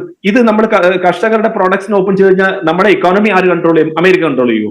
നമ്മുടെ ഇക്കോണമി കൺട്രോൾ ചെയ്ത് നമ്മളെ കംപ്ലീറ്റ് ഈ രാജ്യത്ത് എന്താ നടക്കാൻ പോകുന്നത് നമ്മൾ എപ്പോഴും നമ്മളെ എക്കണോമിക് കൺട്രോൾ അവർ കൊടുക്കുമോ? ഒരിക്കലും ഇല്ല. അപ്പൊ ഇതൊക്കെ അവർക്ക് മനസ്സിലാക്കണം. ഇന്ന് ശരിയാണ്, നമ്മളും അവരും തമ്മിലുള്ള ഏകദേശം ഒരു $45 ബില്യൺ ഒരു ട്രേഡ് ഡെഫിഷ്യൻസി ഉണ്ട്. ശരിയാണ്. പക്ഷെ അതിനെ ഓവർകം ചെയ്യാൻ ധാരാളം മാർഗങ്ങളുണ്ട്. ഇപ്പൊ നമുക്ക് നോക്കൂ, നമ്മൾ ധാരാളം ബോയിങ് ഫ്ലൈറ്റ് എയർക്രാഫ്റ്റ്സ് വാങ്ങിക്കുന്നുണ്ട്. നമ്മൾ അവരിൽ നിന്നുള്ള ഓയിൽ പ്രോഡക്ട്സ് നമുക്ക് വാങ്ങിക്കാൻ സാധിക്കും. അങ്ങനെ ധാരാളം കാര്യങ്ങൾ നമുക്ക് ചെയ്യാൻ പറ്റും അതിനെ കുറച്ചു കൊണ്ടുവരാൻ. അപ്പം 2030 വരെ $500 ബില്യൺ പോകണം എന്നുള്ള രീതിയിലേക്ക് മാറ്റുകയാണെങ്കിൽ അത് രണ്ട് രാജ്യങ്ങളും തമ്മിലുള്ള ഒരു എഗ്രിമെന്റ് ആയിരിക്കണം. അത് one sided Donald Trump the business man ആ രീതിയിലേക്കുള്ള ഒരു ബുള്ളിങ് ടാക്ടിക്സിലൂടെ അത് നടക്കാൻ പോകുന്നില്ല. ഓക്കെ, അഡ്വക്കേറ്റ് വേണു, നരേന്ദ്രമോദിയുടെ നേതൃത്വത്തിൽ ഒരുപാട് ദൗത്യങ്ങൾ ഏറ്റെടുത്തിട്ടുണ്ട്. അതൊക്കെ ഭംഗിയായി നിർവഹിച്ചിട്ടുമുണ്ട്. ഒരുപക്ഷെ ഈ ആഗോള പോലീസിൻ്റെ തൊപ്പി തെറിപ്പിക്കുക എന്ന ദൗത്യം ഒരുപക്ഷെ നരേന്ദ്രമോദി നിക്ഷിപ്തമായിരിക്കുമല്ലേ? അല്ലല്ല, അതങ്ങനെ നമ്മൾ ചിന്തിക്കല്ലേ. നമ്മൾ ഇന്ത്യയുടെ 50 കൊല്ലത്തെ ചരിത്രം പരിശോധിക്കണ്ടേ, അല്ലാതെ 2014 ശേഷമല്ലല്ലോ. ഇതിനു മുമ്പും ഇന്ത്യയുടെ മേൽ വലിയ സമ്മർദ്ദം ഉണ്ടാകുന്ന ഒരു കാലഘട്ടം എന്ന് പറയുന്നത് 1971 കാരണം ഏത് രീതിയിലും നമ്മളെ സമ്മർദ്ദത്തിലാക്കുന്ന ഒരു കാലഘട്ടത്തിൽ അതിനൊക്കെ എതിരെ അന്നത്തെ ഭരണാധികാരികൾ വളരെ ശക്തമായ നിലപാടുകൾ സ്വീകരിച്ചിട്ടുണ്ട്. ഒരിക്കലും അമേരിക്കയുമായി സന്ധി ചെയ്യാനോ അല്ലെങ്കിൽ അവരുടെ നയങ്ങൾ നമ്മളുടെ മേൽ അടിച്ചേൽപ്പിക്കാനോ ഒരു കാലഘട്ടം. ആ പാർട്ടി കുപ്പായം അഴിച്ചു വെച്ചു കഴിഞ്ഞാൽ താങ്കളൊന്ന് നിഷ്പക്ഷമായി ചിന്തിച്ചേ, ഈ 2014 ശേഷം ഇങ്ങോട്ടുള്ള ആ ഒരു മുന്നേറ്റം, അത് ഞാൻ നേരത്തെ പറഞ്ഞതിൽ എന്താണ് തെറ്റുള്ളത്? അഭൂതപൂർവമായിട്ടുള്ള മുന്നേറ്റം തന്നെയല്ലേ? അതിൻ്റെ ക്രെഡിറ്റ് നരേന്ദ്രമോദിക്ക് തന്നെയല്ലേ? അദ്ദേഹത്തെ ലോക ഗുരുവായിട്ട് അംഗീകരിക്കുകയാണ്. ഇപ്പൊ നോക്കൂ, ഉള്ളിൽ ഡൊണാൾഡ് ട്രംപ് ഭയക്കുന്നത് നരേന്ദ്രമോദിയെ തന്നെയല്ലേ? അല്ലേ? അത്രമാത്രം സ്വീകാര്യത ലോകരാഷ്ട്രങ്ങൾക്കിടയിൽ അദ്ദേഹത്തിന് ലഭിച്ചിട്ടില്ലേ? ആ നേതൃപാഠം താങ്കൾ പറയുന്നതൊക്കെ ശരി തന്നെ. അതായത് ഓരോ കാലത്ത് ഭരിച്ചവരും അവരുടേതായിട്ടുള്ള സംഭാവനകൾ നൽകിയിട്ടുണ്ട് എന്നതൊക്കെ ശരി തന്നെ. പക്ഷേ നോക്കൂ, ഭാരതത്തിൻ്റെ ഇന്നത്തെ നിലവിലുള്ള വർത്തമാനകാല അവസ്ഥ അത് നോക്കിയേ താങ്കൾ, എവിടെ എത്തി നിൽക്കുന്നു? നമ്മുടെ ഗ്രാഫ് അങ്ങോളം ഉയർന്നിട്ടില്ലേ? ഞാൻ ഈ ശിവസേനയുടെ ഒരു പത്രമുണ്ട്. പത്രത്തിന്റെ പേര് സാമ്ന. അപ്പോ സഞ്ജയ് റാവത്ത് എന്ന് പറയുന്ന ആളാണ് ആ പത്രത്തിന്റെ എഡിറ്റർ. അദ്ദേഹം ഒരു മുഖപ്രസംഗം ഒരു 2-3 കൊല്ലം മുമ്പ് അദ്ദേഹം എഴുതിയ ഒരു മുഖപ്രസംഗമുണ്ട്. അപ്പോ അന്നും ശിവസേന ഏതാണ്ട് ഒരു BJP ഇപ്പൊ കാര്യം അപ്പുറത്തും ഇപ്പുറത്തും ഒക്കെ മുന്നണിയിലുണ്ട് എങ്കിലും BJPയുടെ ഒരു ആശയവും ആദർശവുമായിട്ട് ചേർന്ന് നിൽക്കുന്ന ഒന്നാണ് ശിവസേന. അപ്പൊ ശിവസേനയുടെ മുഖപത്രമാണ് ബോംബെയിൽ നിന്ന് പ്രസിദ്ധീകരിക്കുന്നത്. ബാൽ ഠാക്കറെ ആരംഭിച്ച് ഇപ്പൊ സഞ്ജയ് റാവത്താണ് അതിന്റെ എഡിറ്ററായിട്ട് തുടരുന്നത്. അദ്ദേഹം സാമന പത്രത്തിൽ എഴുതിയ ഒരു എഡിറ്റോറിയൽ ഉണ്ട്. അത് ഇന്ത്യയിൽ ഉടനീളം ചർച്ച ചെയ്യപ്പെട്ട ഒന്നാണ്. അദ്ദേഹം പറഞ്ഞൊരു കാര്യമുണ്ട്. അതായത് മിസ്റ്റർ നരേന്ദ്രമോദി, നിങ്ങൾ കോൺഗ്രസ് 50 കൊല്ലം ഭരിച്ച ഒരു രാഷ്ട്രത്തിന്റെ പ്രധാനമന്ത്രി ആയി നിങ്ങൾ വന്നതുകൊണ്ട് നിങ്ങളൊരു വികസിത രാഷ്ട്രത്തിന്റെ പ്രധാനമന്ത്രിയായി. അല്ലെങ്കിൽ ഈ രാഷ്ട്രം സൊമാലിയ പോലെ എത്യോപ്യ പോലെയുള്ള ഒരു രാഷ്ട്രമാകുമായിരുന്നു. അവിടെ നിന്ന് എന്തെങ്കിലും നമുക്ക് ചെയ്യാനായിട്ട് കഴിയുമോ? ഇവിടെ ഇപ്പൊ നമ്മൾ അമേരിക്കയോട് എന്തെങ്കിലും വിധേയത്വം കാണിച്ചിട്ടുണ്ടോ എന്ന് ചോദിച്ചാൽ ഇല്ല എന്നും നമുക്ക് പറയാൻ പറ്റത്തില്ല. കാരണം ഈ സോഷ്യലിസ്റ്റ് ചേരിയിൽ റഷ്യയോടൊപ്പം നിൽക്കുമ്പോൾ, അമേരിക്കൻ വിരുദ്ധമായിട്ട് നിൽക്കുമ്പോൾ ഒരിക്കൽ പണ്ഡിറ്റ് ജവഹർലാൽ നെഹ്റുവിന് പോലും അമേരിക്കയുടെ സഹായം തേടേണ്ടി വന്നു. ഇവിടെ ഇരിക്കുന്ന സൈനിക ഉദ്യോഗസ്ഥരും അതുപോലെ തന്നെ വിദേശകാര്യ വിദഗ്ധനും ഒക്കെ ആയിട്ടുള്ള എന്താ പറഞ്ഞ മോഹൻ വർഗീസ് സാറിനും ഒക്കെ അറിയാം. 62 യുദ്ധത്തിൽ അന്ന് നെഹ്റു ഈ രാജ്യം മുഴുവൻ നടന്ന് യുദ്ധ ഫണ്ട് സ്വീകരിക്കുകയും അതോടൊപ്പം ഞങ്ങളെ ഈ ഘട്ടത്തിൽ, കാരണം തേസ്പൂർ വരെ ചൈനീസ് പട്ടാളം കടന്നു തന്ന്, അത് യുദ്ധമല്ലല്ലോ, ഇൻവേഷൻ ആയിരുന്നല്ലോ, അവരുടെ കടന്നുകയറ്റമായിരുന്നല്ലോ, നമ്മളെ ഏകപക്ഷീയമായിട്ട് ആക്രമിച്ച്. അന്ന് നെഹ്റു അന്നത്തെ അമേരിക്കയുടെ പ്രസിഡന്റിന് കത്തെഴുതി. വളരെ ചുരുങ്ങിയ കാലമാണ് അദ്ദേഹം അമേരിക്കയുടെ പ്രസിഡന്റ് ആയിട്ടുണ്ടായിരുന്നത്, 3 കൊല്ലക്കാലമാണ് അദ്ദേഹം ഉണ്ടായിരുന്നത്. അദ്ദേഹത്തിന് കത്തെഴുതുകയും ഇന്ത്യക്ക് ആവശ്യമായി അന്ന് F-104 എന്ന് പറയുന്ന സൈനിക വിഭാഗവും B-57 എന്ന് പറയുന്ന ജോൺ എഫ് കെന്നഡിയോട് ആവശ്യപ്പെടുന്നത്, ഞങ്ങൾക്ക് അതിന്റെ ഇത്ര വിമാനങ്ങളും അതുപോലെ തന്നെ B-57 ഇത്ര ബോംബർ വിമാനങ്ങളും ഞങ്ങൾക്ക് ആവശ്യമുണ്ട് എന്ന് പറഞ്ഞ് കത്തെഴുതുകയും അദ്ദേഹം അത് അംഗീകരിക്കുകയും പിന്നീട് യുദ്ധം നിൽക്കുകയും ഒക്കെ ചെയ്തു. അപ്പൊ നമ്മൾ അമേരിക്കയെ ആശ്രയിച്ചിട്ടുണ്ട് എന്നുള്ള കാര്യത്തിൽ തർക്കമില്ല. പക്ഷെ ഒരിക്കലും നമ്മൾ അമേരിക്കയോട് വിധേയത്വം കാണിച്ചിട്ടില്ല. ഞാൻ നമ്പ്യാരെ നമ്മൾ ഈ ചർച്ചയിൽ പറയുമ്പോൾ അതൊരു വിരുദ്ധമായ അഭിപ്രായമാണ് എന്ന് അങ്ങ് തെറ്റിദ്ധരിക്കരുത്, സഹപാനലിസ്റ്റുകളും തെറ്റിദ്ധരിക്കരുത്. കഴിഞ്ഞ ദിവസം പാർലമെന്റിൽ നടന്ന പ്രസംഗത്തിൽ ലോകത്തിലെ ഒരു നേതാവും യുദ്ധം നിർത്തണമെന്ന് ആവശ്യപ്പെട്ടിട്ടില്ല എന്ന് പറയുമ്പോഴും അമേരിക്കയുടെ പ്രസിഡന്റ് ആണല്ലോ 28 പ്രാവശ്യം 29 പ്രാവശ്യം പറയുന്നത്. അദ്ദേഹം എന്തേ തുറന്നു പറഞ്ഞില്ല, മിസ്റ്റർ ട്രംപ് നിങ്ങൾ ഒരു കാര്യവും എന്നോട് പറഞ്ഞിട്ടില്ല, പറഞ്ഞാൽ ഞാനൊട്ട് അംഗീകരിക്കുകയുമില്ല എന്ന് പറയാനുള്ള ഒരു ഉത്തരവാദിത്വം ഇന്ത്യയുടെ പ്രധാനമന്ത്രി കാണിക്കണമായിരുന്നു. അത് അദ്ദേഹം കാണിക്കാത്തത് ഞാൻ പറയുമ്പോൾ കോൺഗ്രസിന്റെ വക്താവായ ഞാൻ പറഞ്ഞത് രാഷ്ട്രീയമായിട്ട് നിങ്ങൾ കണക്കാക്കേണ്ട, നമുക്ക് രാഷ്ട്രീയമില്ലാത്ത അമേരിക്കൻ മീഡിയേഷൻ ഉണ്ടായിട്ടില്ല എന്ന് പറഞ്ഞല്ലോ. അത് ഞാൻ ആൻസർ ചെയ്യട്ടെ. വേണു, ആ ചോദ്യത്തിൽ നോക്കൂ, ഞാൻ വഴങ്ങുന്നു. Okay thank you. അപ്പൊ ഞാൻ പറഞ്ഞത് ശ്രീ രാഹുൽ ഗാന്ധി വളരെ പോയിന്റഡ് ആയിട്ടുള്ള ഒരു ക്വസ്റ്റ്യൻ പറഞ്ഞു. അതായത് ഡൊണാൾഡ് ട്രംപ് കള്ളം പറയുകയാണോ, ഈസ് ഹി എ ലയർ എന്നാണ് ചോദിച്ചത്. അപ്പൊ നോക്കൂ, ഞാൻ തന്നെ ഒരു BJPയുടെ വക്താവ് എന്നുള്ള നിലയിൽ തന്നെ ഡൊണാൾഡ് ട്രംപ് ഇങ്ങനെയൊക്കെ ആണെങ്കിൽ തന്നെ ഞാൻ തന്നെ ഒരു പരിധി വിട്ട് എനിക്ക് പറയാൻ സാധിക്കില്ല. കാരണം അത് നമ്മളൊരു നയതന്ത്ര ലെവലിലുള്ള ഒരു കാര്യമാണ്. ഇപ്പം പ്രധാനമന്ത്രി ആ ഫ്ലോർ ഓഫ് ദി ഹൗസിൽ പറയാണ് കള്ളം പറഞ്ഞു എന്ന് പറഞ്ഞു കഴിഞ്ഞാൽ ആലോചിച്ചു, നമ്മൾ ഭാരതവും അമേരിക്ക തമ്മിലുള്ള ഇഷ്യൂസ് എവിടെയാ പോകുന്നത്. അദ്ദേഹം എന്താ പറഞ്ഞത്?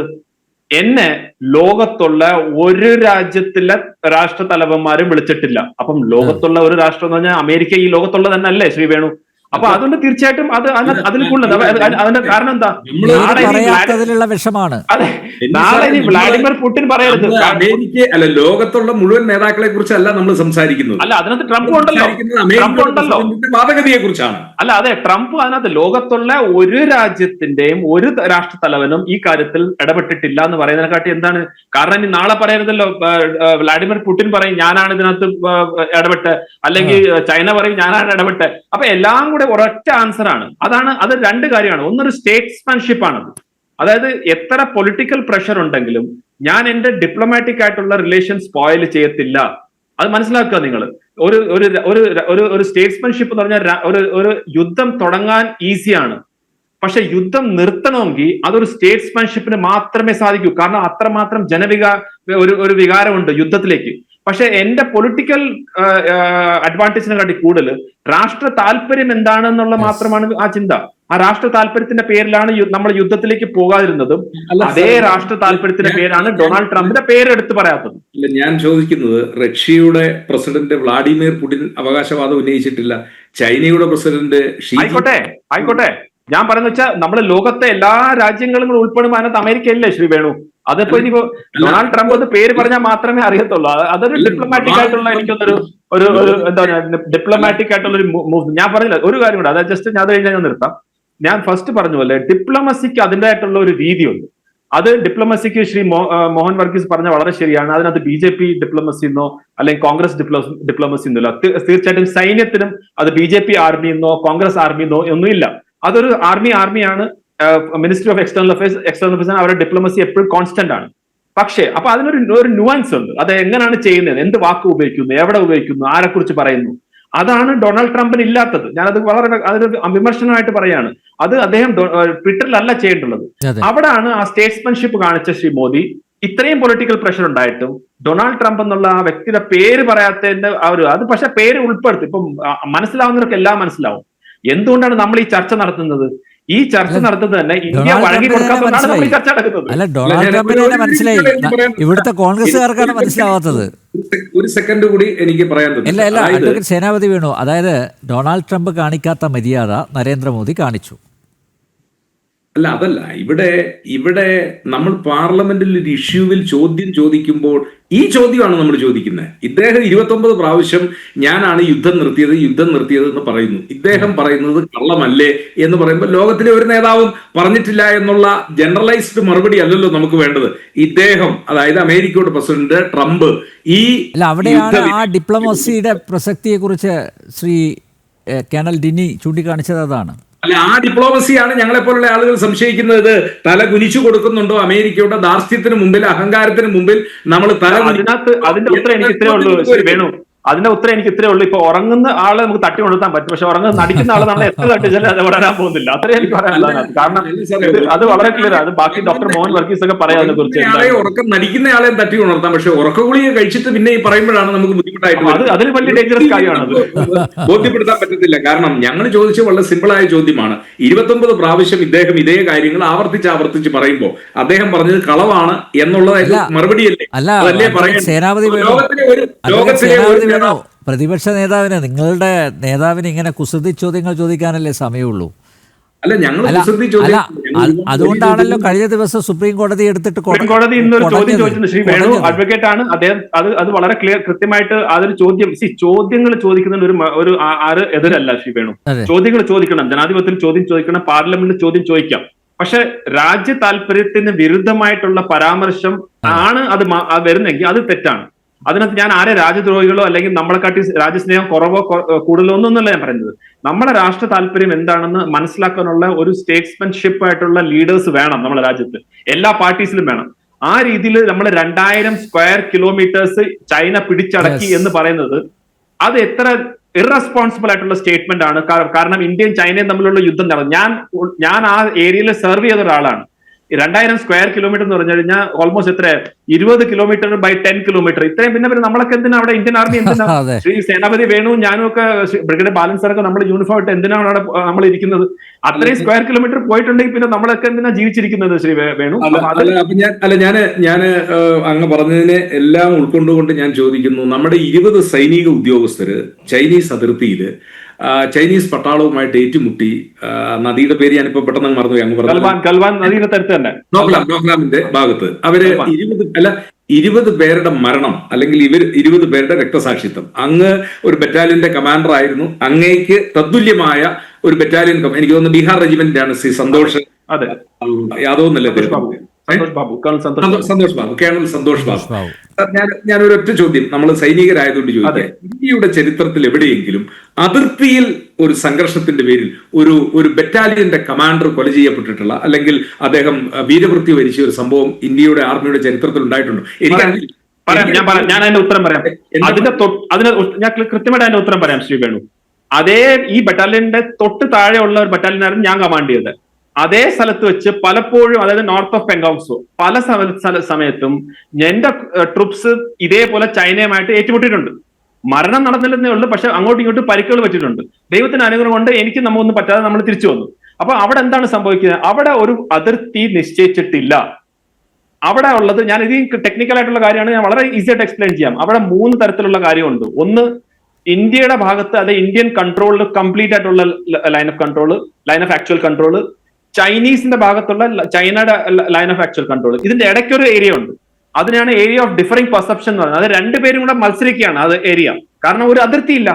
അപ്പൊ ഈ 2 പേരും കൂടെ മത്സരിക്കുന്ന ഏരിയയിൽ അവർ വന്നാൽ അവരെയും തടയും, നമ്മൾ പോയാൽ നമ്മളെയും തടയും. അങ്ങനത്തുള്ള നടക്കുന്ന ഏരിയ ആണ് ഈ ഏരിയയിൽ. ഈ ഏരിയയിലാണ്, അതേപോലുള്ള ഏരിയയിലാണ് ഈ കേണൽ സന്തോഷ് ബാബുവും അവരുടെ കൂടെ 19 ജവാന്മാരും അവിടെ വീരമൃത്യു ചെയ്തത്. എന്തുകൊണ്ടാണ്? ചൈനീസ് അവിടെ വന്ന് നിന്നപ്പോൾ നമ്മൾ അവരെ തള്ളി. ഈ ഏരിയ തർക്കഭൂമിയാണ്, നിങ്ങൾ വരേണ്ട ആവശ്യമില്ല എന്ന് പറഞ്ഞ് അങ്ങോട്ടുള്ള തർക്കത്തിലാണ് അവര്. ഏകദേശം 50ഓളം സൈനികർ ചൈനയുടെ ഭാഗത്ത് കാഷ്വാലിറ്റീസ് ഉണ്ടായെന്ന് നമ്മളിപ്പം ചർച്ച ചെയ്തുകൊണ്ട് അമേരിക്ക തന്നെ സമ്മതിച്ചിട്ടുണ്ട്. ഒന്നാലോചിച്ച് നോക്കൂ. അപ്പം അതിർത്തിയിൽ സൈന്യം അവിടെ ഡിപ്ലോയ് ചെയ്യുന്നത് നമ്മളെ ബോർഡേഴ്സിനെ കാക്കാൻ വേണ്ടിയാണ്. അപ്പൊ നാച്ചുറലി അവിടെ തർക്കം ഉണ്ടാവും, അവിടെ അടി ഉണ്ടാവും. അൺഫോർച്ചുനേറ്റ്ലി അന്ന് അവിടെ നമുക്ക് ലോസ് ഓഫ് ലൈഫ് ഉണ്ടായി. പക്ഷെ ലോസ് ഓഫ് ലൈഫ് വെറും ലോസ് ഓഫ് ലൈഫ് അല്ല, നമ്മൾ കൊടുക്കേണ്ടുള്ളവർക്ക് കൊടുത്തിട്ടാണ് നമ്മളെ ജീവൻ പോയത്. അതുകൊണ്ട് ഇത് മനസ്സിലാക്കുക. എന്തുകൊണ്ട് അവർ വന്നെന്ന് വെച്ചാൽ അവര് ചൈനയുടെ ആക്ഷൻസ് നമുക്ക് കൺട്രോൾ ചെയ്യാൻ പറ്റില്ല. ചൈന ഇങ്ങോട്ട് വന്നു, അപ്പൊ നമുക്ക് എന്താ ചെയ്യാ? അവരെ തള്ളി ബാക്കിലോട്ട് വിടുക എന്ന് മാത്രമേ ഉള്ളൂ. അപ്പൊ ഇപ്പോഴും 1 ഇഞ്ച് ഭൂമി അവിടെ പോയിട്ടില്ല, അതിനകത്ത് യാതൊരു സംശയമില്ല. പോയിട്ടുള്ള സ്ഥലങ്ങള് 1962 1962 യുദ്ധം കഴിഞ്ഞിട്ട് നമുക്ക് ധാരാളം സ്ക്വയർ കിലോമീറ്റേഴ്സ് പോയി. അത് കഴിഞ്ഞിട്ട് പിന്നീട് ഇപ്പോഴത്തെ അവസ്ഥയിൽ ഒന്നും പോയിട്ടില്ല. ഞാൻ പറഞ്ഞ പോലെ ഇന്ത്യയുടെ ഭാഗത്തുള്ള സ്ഥലം ഇന്ത്യയുടേതുണ്ട്, ചൈനയുടേതുണ്ട്. ഈ ഇടയ്ക്കുള്ള സ്ഥലത്താണ് ഈ ബഫർ സോൺ എന്നും നോ പെട്രോളിംഗ് സോൺ എന്നൊക്കെ പറഞ്ഞ് ഇരിക്കുന്ന സ്ഥലം. അത് ഇപ്പോഴും അങ്ങനെ തന്നെ നിൽക്കുകയാണ്, അല്ലാതെ വേറെ ഒന്നും നടന്നിട്ടില്ല. ഇതാണ് അതിന്റെ വാസ്തവം. ഞാനൊന്ന് ചോദിച്ചോട്ടെ, നമ്മൾ പെട്രോളിങ്ങിന് പോയിക്കൊണ്ടിരുന്ന സ്ഥലങ്ങളിൽ നമുക്ക് പെട്രോളിംഗ് നടത്താം? അതെ, 56 സ്ഥലത്തിൽ പോകാൻ പറ്റത്തില്ല എന്നുള്ള റിപ്പോർട്ടുണ്ട് അല്ലേ ശിവേണു? അതിന്റെ ഞാൻ പറഞ്ഞുതരാം. അതെങ്ങനെയാണ്? ഇപ്പൊ നോക്കൂ, നമ്മൾ പോയില്ലെങ്കിൽ അവിടെ ചൈനയും വരുന്നില്ല. അത് മനസ്സിലാക്കൂ. എഗ്രിമെന്റ് എങ്ങനെയാണ്? എന്തുകൊണ്ടാണ്? നമ്മൾ രണ്ടുപേരും അടുത്ത് വന്നാൽ മാത്രമേ ഈ തർക്കം അടിയുള്ളാവൂ. അതായത് അടുത്ത് വന്നു, സംസാരമായി, ഉന്തും തള്ളുമായി, അടിയായി, കൊലപാതകം അങ്ങോട്ടും ഇങ്ങോട്ടും ആയി. അപ്പൊ 2 രാജ്യങ്ങൾ തമ്മിൽ എഗ്രിമെന്റ് വന്നു, നമ്മൾ രണ്ടുപേരും ആ ഏരിയയിൽ വരുന്നില്ല. അപ്പൊ ഈ ഒരു ചോദ്യത്തിന് എന്ത് പ്രസക്തിയാണ്? നമുക്ക് പോകാൻ പറ്റുന്നില്ല എന്ന് നിങ്ങൾ എന്തുകൊണ്ട് ചോദിക്കുന്നില്ല? ചൈനയ്ക്കും വരാൻ പറ്റുന്നില്ലല്ലോ എന്നുള്ളതല്ലേ കാരണം. അത് മനസ്സിലാക്കുക. ചൈനയും വരുന്നില്ല, നമ്മളും പോകുന്നില്ല. എവിടാണ് അത്? ഞാൻ ശ്രീ വേണുവിനെ വളരെ അതിന്റെ എന്താ പറഞ്ഞ നമ്മുടെ അന്നത്തെ ഡിഫൻസ് മിനിസ്റ്ററായ Shri AK Antony floor of the ഹൗസിൽ പറഞ്ഞ കാര്യം. വർഷങ്ങളായിട്ട് കോൺഗ്രസിന്റെ നയമായിരുന്നു ആ ഏരിയയിലേക്ക്, ബോർഡർ ഏരിയയിലേക്ക് നമ്മൾ റോഡ് കൺസ്ട്രക്ഷൻ ചെയ്യരുത്. ചെയ്തു കഴിഞ്ഞാൽ ചൈനീസ് ആ റോഡ് ഉപയോഗിച്ച് നമ്മളെ ഉള്ളിലേക്ക് വരുമെന്ന് ശ്രീ ബഹുമാനപ്പെട്ട AK ആന്റണി സാറാണ് പറഞ്ഞത്. അപ്പൊ അതുകൊണ്ട് നമ്മൾ ഇപ്പോഴും ഇൻഫ്രാസ്ട്രക്ചർ വൈസ് ബാക്കിലാണ്. അപ്പൊ അവർക്ക് വണ്ടിയിൽ വരാമെങ്കിൽ നമ്മൾ ഇപ്പോഴും നടന്നാണ് പോകുന്നത്. ആ ഏരിയയിൽ അവർ വണ്ടിയിൽ പോലും വരരുതെന്ന് നമ്മൾ പറഞ്ഞിട്ടുണ്ട്. അപ്പൊ അവരും വരുന്നില്ല, നമ്മളും പോകുന്നില്ല. അപ്പൊ എവിടെയാണ് നമ്മളെ ലോസ്? അല്ല, അവിടെയല്ല. നമ്മളും അവരും കേറാത്ത പ്രദേശങ്ങളിൽ അവരുടെ ക്യാമ്പുകൾ ഉണ്ട് എന്ന് ചിത്രം അല്ല, ഞാൻ പറഞ്ഞതല്ല. റിട്ടയർ ആയിട്ടുള്ള ചില സൈനിക വിദഗ്ധര് തെറ്റാണ് ശ്രീ വേണു. നമുക്ക് ഒരു കാര്യം ശ്രീ വേണു, അതിനെ ബേസ് ചെയ്തുകൊണ്ടാണ് ശ്രീ രാഹുൽ ഗാന്ധി ശ്രീ രാഹുൽ ഗാന്ധി ദേക്കോ, ഞാൻ എന്ന് വെച്ചാൽ ഇതിന്റെ പ്രശ്നം എന്താ വെച്ചറിയാം ശ്രീ വേണു, ഇന്ത്യയും ചൈനയും തമ്മിലുള്ള വിഷയം വരുമ്പം അത് ബാലൻസറും പറയും. ഈ ഒരു വിഷയത്തില് ഇൻഫോർമേഷൻ വാർഫെയർ എന്ന് പറയുന്ന സാധനമുണ്ട്. അതായത് തെറ്റായിട്ടുള്ള കാര്യം, മിസ്ഇൻഫോർമേഷൻ, ഡിസ്ഇൻഫോർമേഷൻ, ഇതെല്ലാം നടക്കുന്നുണ്ട്. അപ്പൊ നമ്മൾ കാണുന്നതും കേൾക്കുന്നതും എല്ലാം കറക്റ്റ് ആവണമെന്നില്ല. അപ്പം ശ്രീ രാഹുൽ ഗാന്ധിയെ പോലുള്ള വ്യക്തി, ഞാൻ ഒരു ഒറ്റ സിമ്പിൾ ക്വസ്റ്റ്യൻ ചോദിക്കുകയാണ്. ഇന്നേ വരെ ശ്രീ രാഹുൽ ഗാന്ധി ഇതേ ക്വസ്റ്റ്യൻ എന്തുകൊണ്ട് നമ്മുടെ DGMOയുടെ ഒരു ബ്രീഫിംഗ് ചോദിച്ചിട്ടില്ല? ലീഡർ ഓഫ് ദി ഓപ്പോസിഷൻ ആണ് ഞാൻ. ശ്രീ രാജ്നാഥ് സിംഗിന്റെ അടുത്ത് പറയാണ്, എനിക്ക് ഡയറക്ടർ ജനറൽ ഓഫ് മിലിറ്ററി ഓപ്പറേഷൻസിന്റെ ഒരു ബ്രീഫിംഗ് എനിക്ക് തരൂ, ഈ ഒരു വിഷയത്തിൽ ഒന്ന് എന്നെ ബ്രീഫ് ചെയ്യാൻ. എന്തുകൊണ്ട് ചോദിച്ചിട്ടില്ല? അത് ചോദിച്ചിട്ട് തന്നില്ലെങ്കിൽ ശരിയാണ് ശ്രീ വേണു പറയുന്നത്. എന്തുകൊണ്ട് വരുന്നത്? ഇതേ ചോദ്യം തന്നെയാണ് ഇലക്ഷൻ കമ്മീഷൻ ചോദിക്കുന്നത്. ഇലക്ഷൻ കമ്മീഷന്റെ മുകളിൽ നിങ്ങൾ ആരോപണം. അപ്പൊ ഇലക്ഷൻ പറയും, നിങ്ങൾ വരൂ, ഞങ്ങളോട് ഇരിക്കൂ. പോവില്ല. നിങ്ങൾക്ക് മെയിൽ അയച്ചു, അതിന് റിപ്ലൈ ഇല്ല. അപ്പൊ നിങ്ങൾ പുറത്ത് വന്നിട്ട് ഒരു പെർസെപ്ഷൻ ക്രിയേറ്റ് ചെയ്യാണ്. ഞങ്ങൾ പാർലമെന്റിനകത്തായിട്ട് ചോദിക്കുന്നത്. അല്ല, പാർലമെന്റ് അകത്തും ചോദിക്കുന്നുണ്ട്, പാർലമെന്റ് പുറത്തും ചോദിക്കുന്നുണ്ട്. ഞാൻ പറഞ്ഞത് ഈ ഡൗട്ട് ക്ലിയർ എന്തുകൊണ്ട് ചെയ്യുന്നില്ല എന്നാണ് എന്റെ ഡൗട്ട്. എന്തുകൊണ്ട് ക്ലാരിഫൈ ചെയ്യുന്നില്ല? എന്തുകൊണ്ട് ക്ലാരിഫൈ ചെയ്യുന്നില്ല? ചോദ്യങ്ങൾ ചോദിക്കുക. ആ ചോദ്യങ്ങൾ ചോദിക്കുന്നത് കൊണ്ടാണ് ചൈനീസ് ആക്രമണത്തിൽ ഇന്ത്യയുടെ ഒരു കേണൽ ഉൾപ്പെടെ 19+1 20 സൈനികർ വീരമൃത്യു വരിക്കാനുള്ള കാരണം. അങ്ങേക്കറിയാമല്ലോ, ചൈനീസ് ബോർഡറിൽ 1959 നമ്മുടെ ഒരു പോലീസ് പട്രോളിംഗ് സംഘത്തെ ആക്രമിച്ചതിന് ശേഷം അവിടെ കാഷ്വാലിറ്റീസ്, പിന്നെ യുദ്ധത്തിന് ശേഷം ഉള്ള 62 യുദ്ധത്തിന് ശേഷം ആകെ എനിക്ക് തോന്നുന്നു 69 തോന്നുന്നു, 67 നടന്നിട്ടുണ്ട്. സമുദ്രം അവിടെ നടന്നിട്ടുണ്ട്. അല്ല, അതിനുശേഷം ചൈനീസ് ബോർഡറിൽ അങ്ങനെ ഒരു ആക്രമണം നടന്ന് ഒരു കാഷ്വാലിറ്റി ഉണ്ടായതായിട്ട് അങ്ങനെ നമ്മൾ ചരിത്രത്തിൽ വായിച്ചു കേൾക്കുന്നില്ല. അതുണ്ടായത് ഈ 2020 അതുകൊണ്ടാണ് ഈ കാര്യങ്ങളെ കുറിച്ചൊക്കെ ചോദിക്കുന്നത്. ആ ചോദ്യം മറുപടി കിട്ടണമല്ലോ. അതാണല്ലോ ജനാധിപത്യത്തിൽ ഉണ്ടാകേണ്ടത്. കാഷ്വാലിറ്റീസിന്റെ ക്വസ്റ്റ്യൻ അല്ല ശ്രീ വേണു. നമ്മൾ ആർമി നമുക്ക് കിട്ടിയ ടാസ്ക് ചെയ്തോ ഇല്ലയോ എന്നുള്ളതാണ്. നിങ്ങളുടെ ബോർഡർ സുരക്ഷിതാണോ അല്ലയോ? അത് സുരക്ഷിതാണ്. അതിനു വേണ്ടി വില നമ്മൾ കൊടുക്കേണ്ടി വരും. അതിനകത്ത് യാതൊരു സംശയമില്ല. നമ്മളിപ്പോ ചൈനീസിനെ നമുക്ക് കൺട്രോൾ ചെയ്യാൻ പറ്റത്തില്ല. അവർ കയറി വരാണെങ്കിൽ അവരെ എഗൻസ്റ്റ് ആയിട്ടുള്ള ആക്ഷൻ ചെയ്യാൻ വേണ്ടിയാണ് സൈന്യം ഉള്ളത്. അപ്പം തീർച്ചയായിട്ടും കാഷ്വാലിറ്റീസ് വരും. പക്ഷെ നമ്മൾ നോക്കുന്നത് എന്താണ്? നമ്മളെ ഇന്റഗ്രിറ്റി ആയിട്ടുള്ള ആ കാര്യം അവിടെ ഉണ്ടോ ഇല്ലയോ? അത് 100% ഉണ്ടെന്ന് നമുക്കറിയാം. ഓക്കെ ബാലൻ സാർ പറയാം. ഞാൻ ഇത് രാഷ്ട്രീയ ചർച്ചയിൽ കൂടുതൽ പ്രതിപാദിക്കുന്നില്ല. പക്ഷേ ഇന്ത്യൻ ചൈനീസ് അതിർത്തിയിൽ ഞാൻ ലഡാക്കിൽ Karakoram, DBO, track junction, Marsimikla, Chushul, Sakala, Nyoma, Chumar, Phukche എന്നുള്ള എല്ലാ സ്ഥലത്തും ഞാൻ ഇരുന്നിട്ടുണ്ട്. 1988 90 വരെ അതിർത്തിയിലുള്ള ഓരോ സ്ഥലവും എനിക്ക് തിട്ടപ്പുണ്ട്. എന്നുവെച്ചാൽ ഞാൻ അവിടെ പോയിട്ടുണ്ട് വ്യക്തിപരമായിട്ട്. ഞാൻ പലരും ഇത് പറയാറുണ്ട്, 2000 പോയി, 100 കിലോമീറ്റർ പോയി. എന്നെ ആരെങ്കിലും 1 കിലോമീറ്റർ പോയ സ്ഥലം കാണിക്കാനായിട്ട് ഞാനിത് ഈ ചർച്ചയിൽ വെല്ലുവിളിക്കുന്നു. ഇത് രാഷ്ട്രീയപരമായിട്ടുള്ളതല്ല, ഇത് ഒരു സൈനികന്റെ ഒരു വെല്ലുവിളിയാണ്.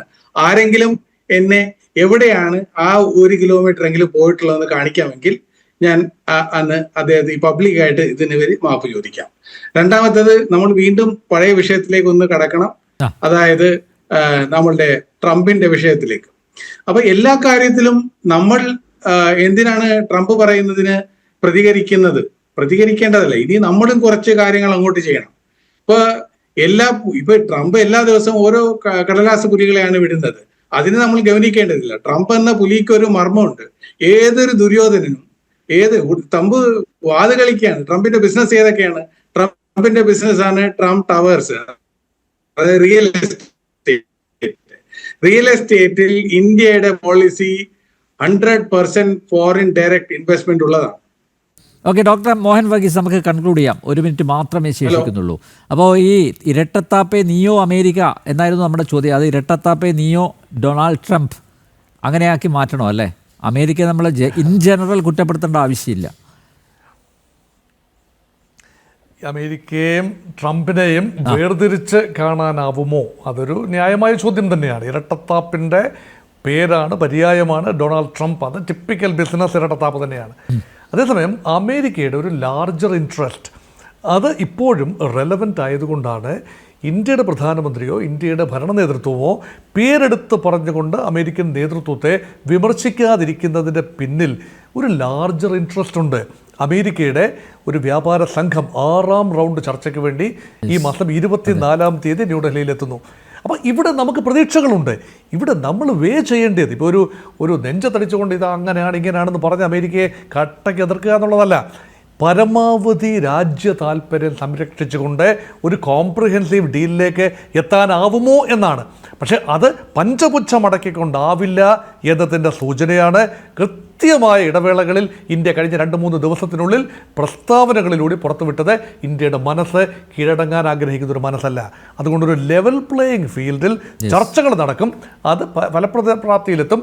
അതുകൊണ്ട് റഷ്യയുമായിട്ട് ബന്ധമൊക്കെ ഉപേക്ഷിക്കണമെന്ന നിബന്ധനകൾ വെച്ചാൽ നിബന്ധനകളോടുകൂടിയുള്ള ഒരു ട്രേഡ് ഡീല് നമ്മൾ ഒപ്പിടാൻ തയ്യാറാവില്ല.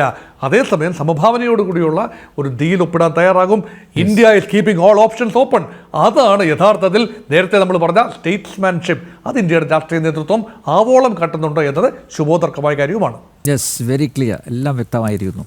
ഒരേ സമയം തല്ലിയും തലോടിയും ഇരട്ടത്താപ്പിൻ്റെ തമ്പുരാൻ പട്ടവുമായി വാഴുന്ന ഡൊണാൾഡ് ട്രംപിൻ്റെ വിടുവായത്തങ്ങൾ തള്ളിക്കളയുക.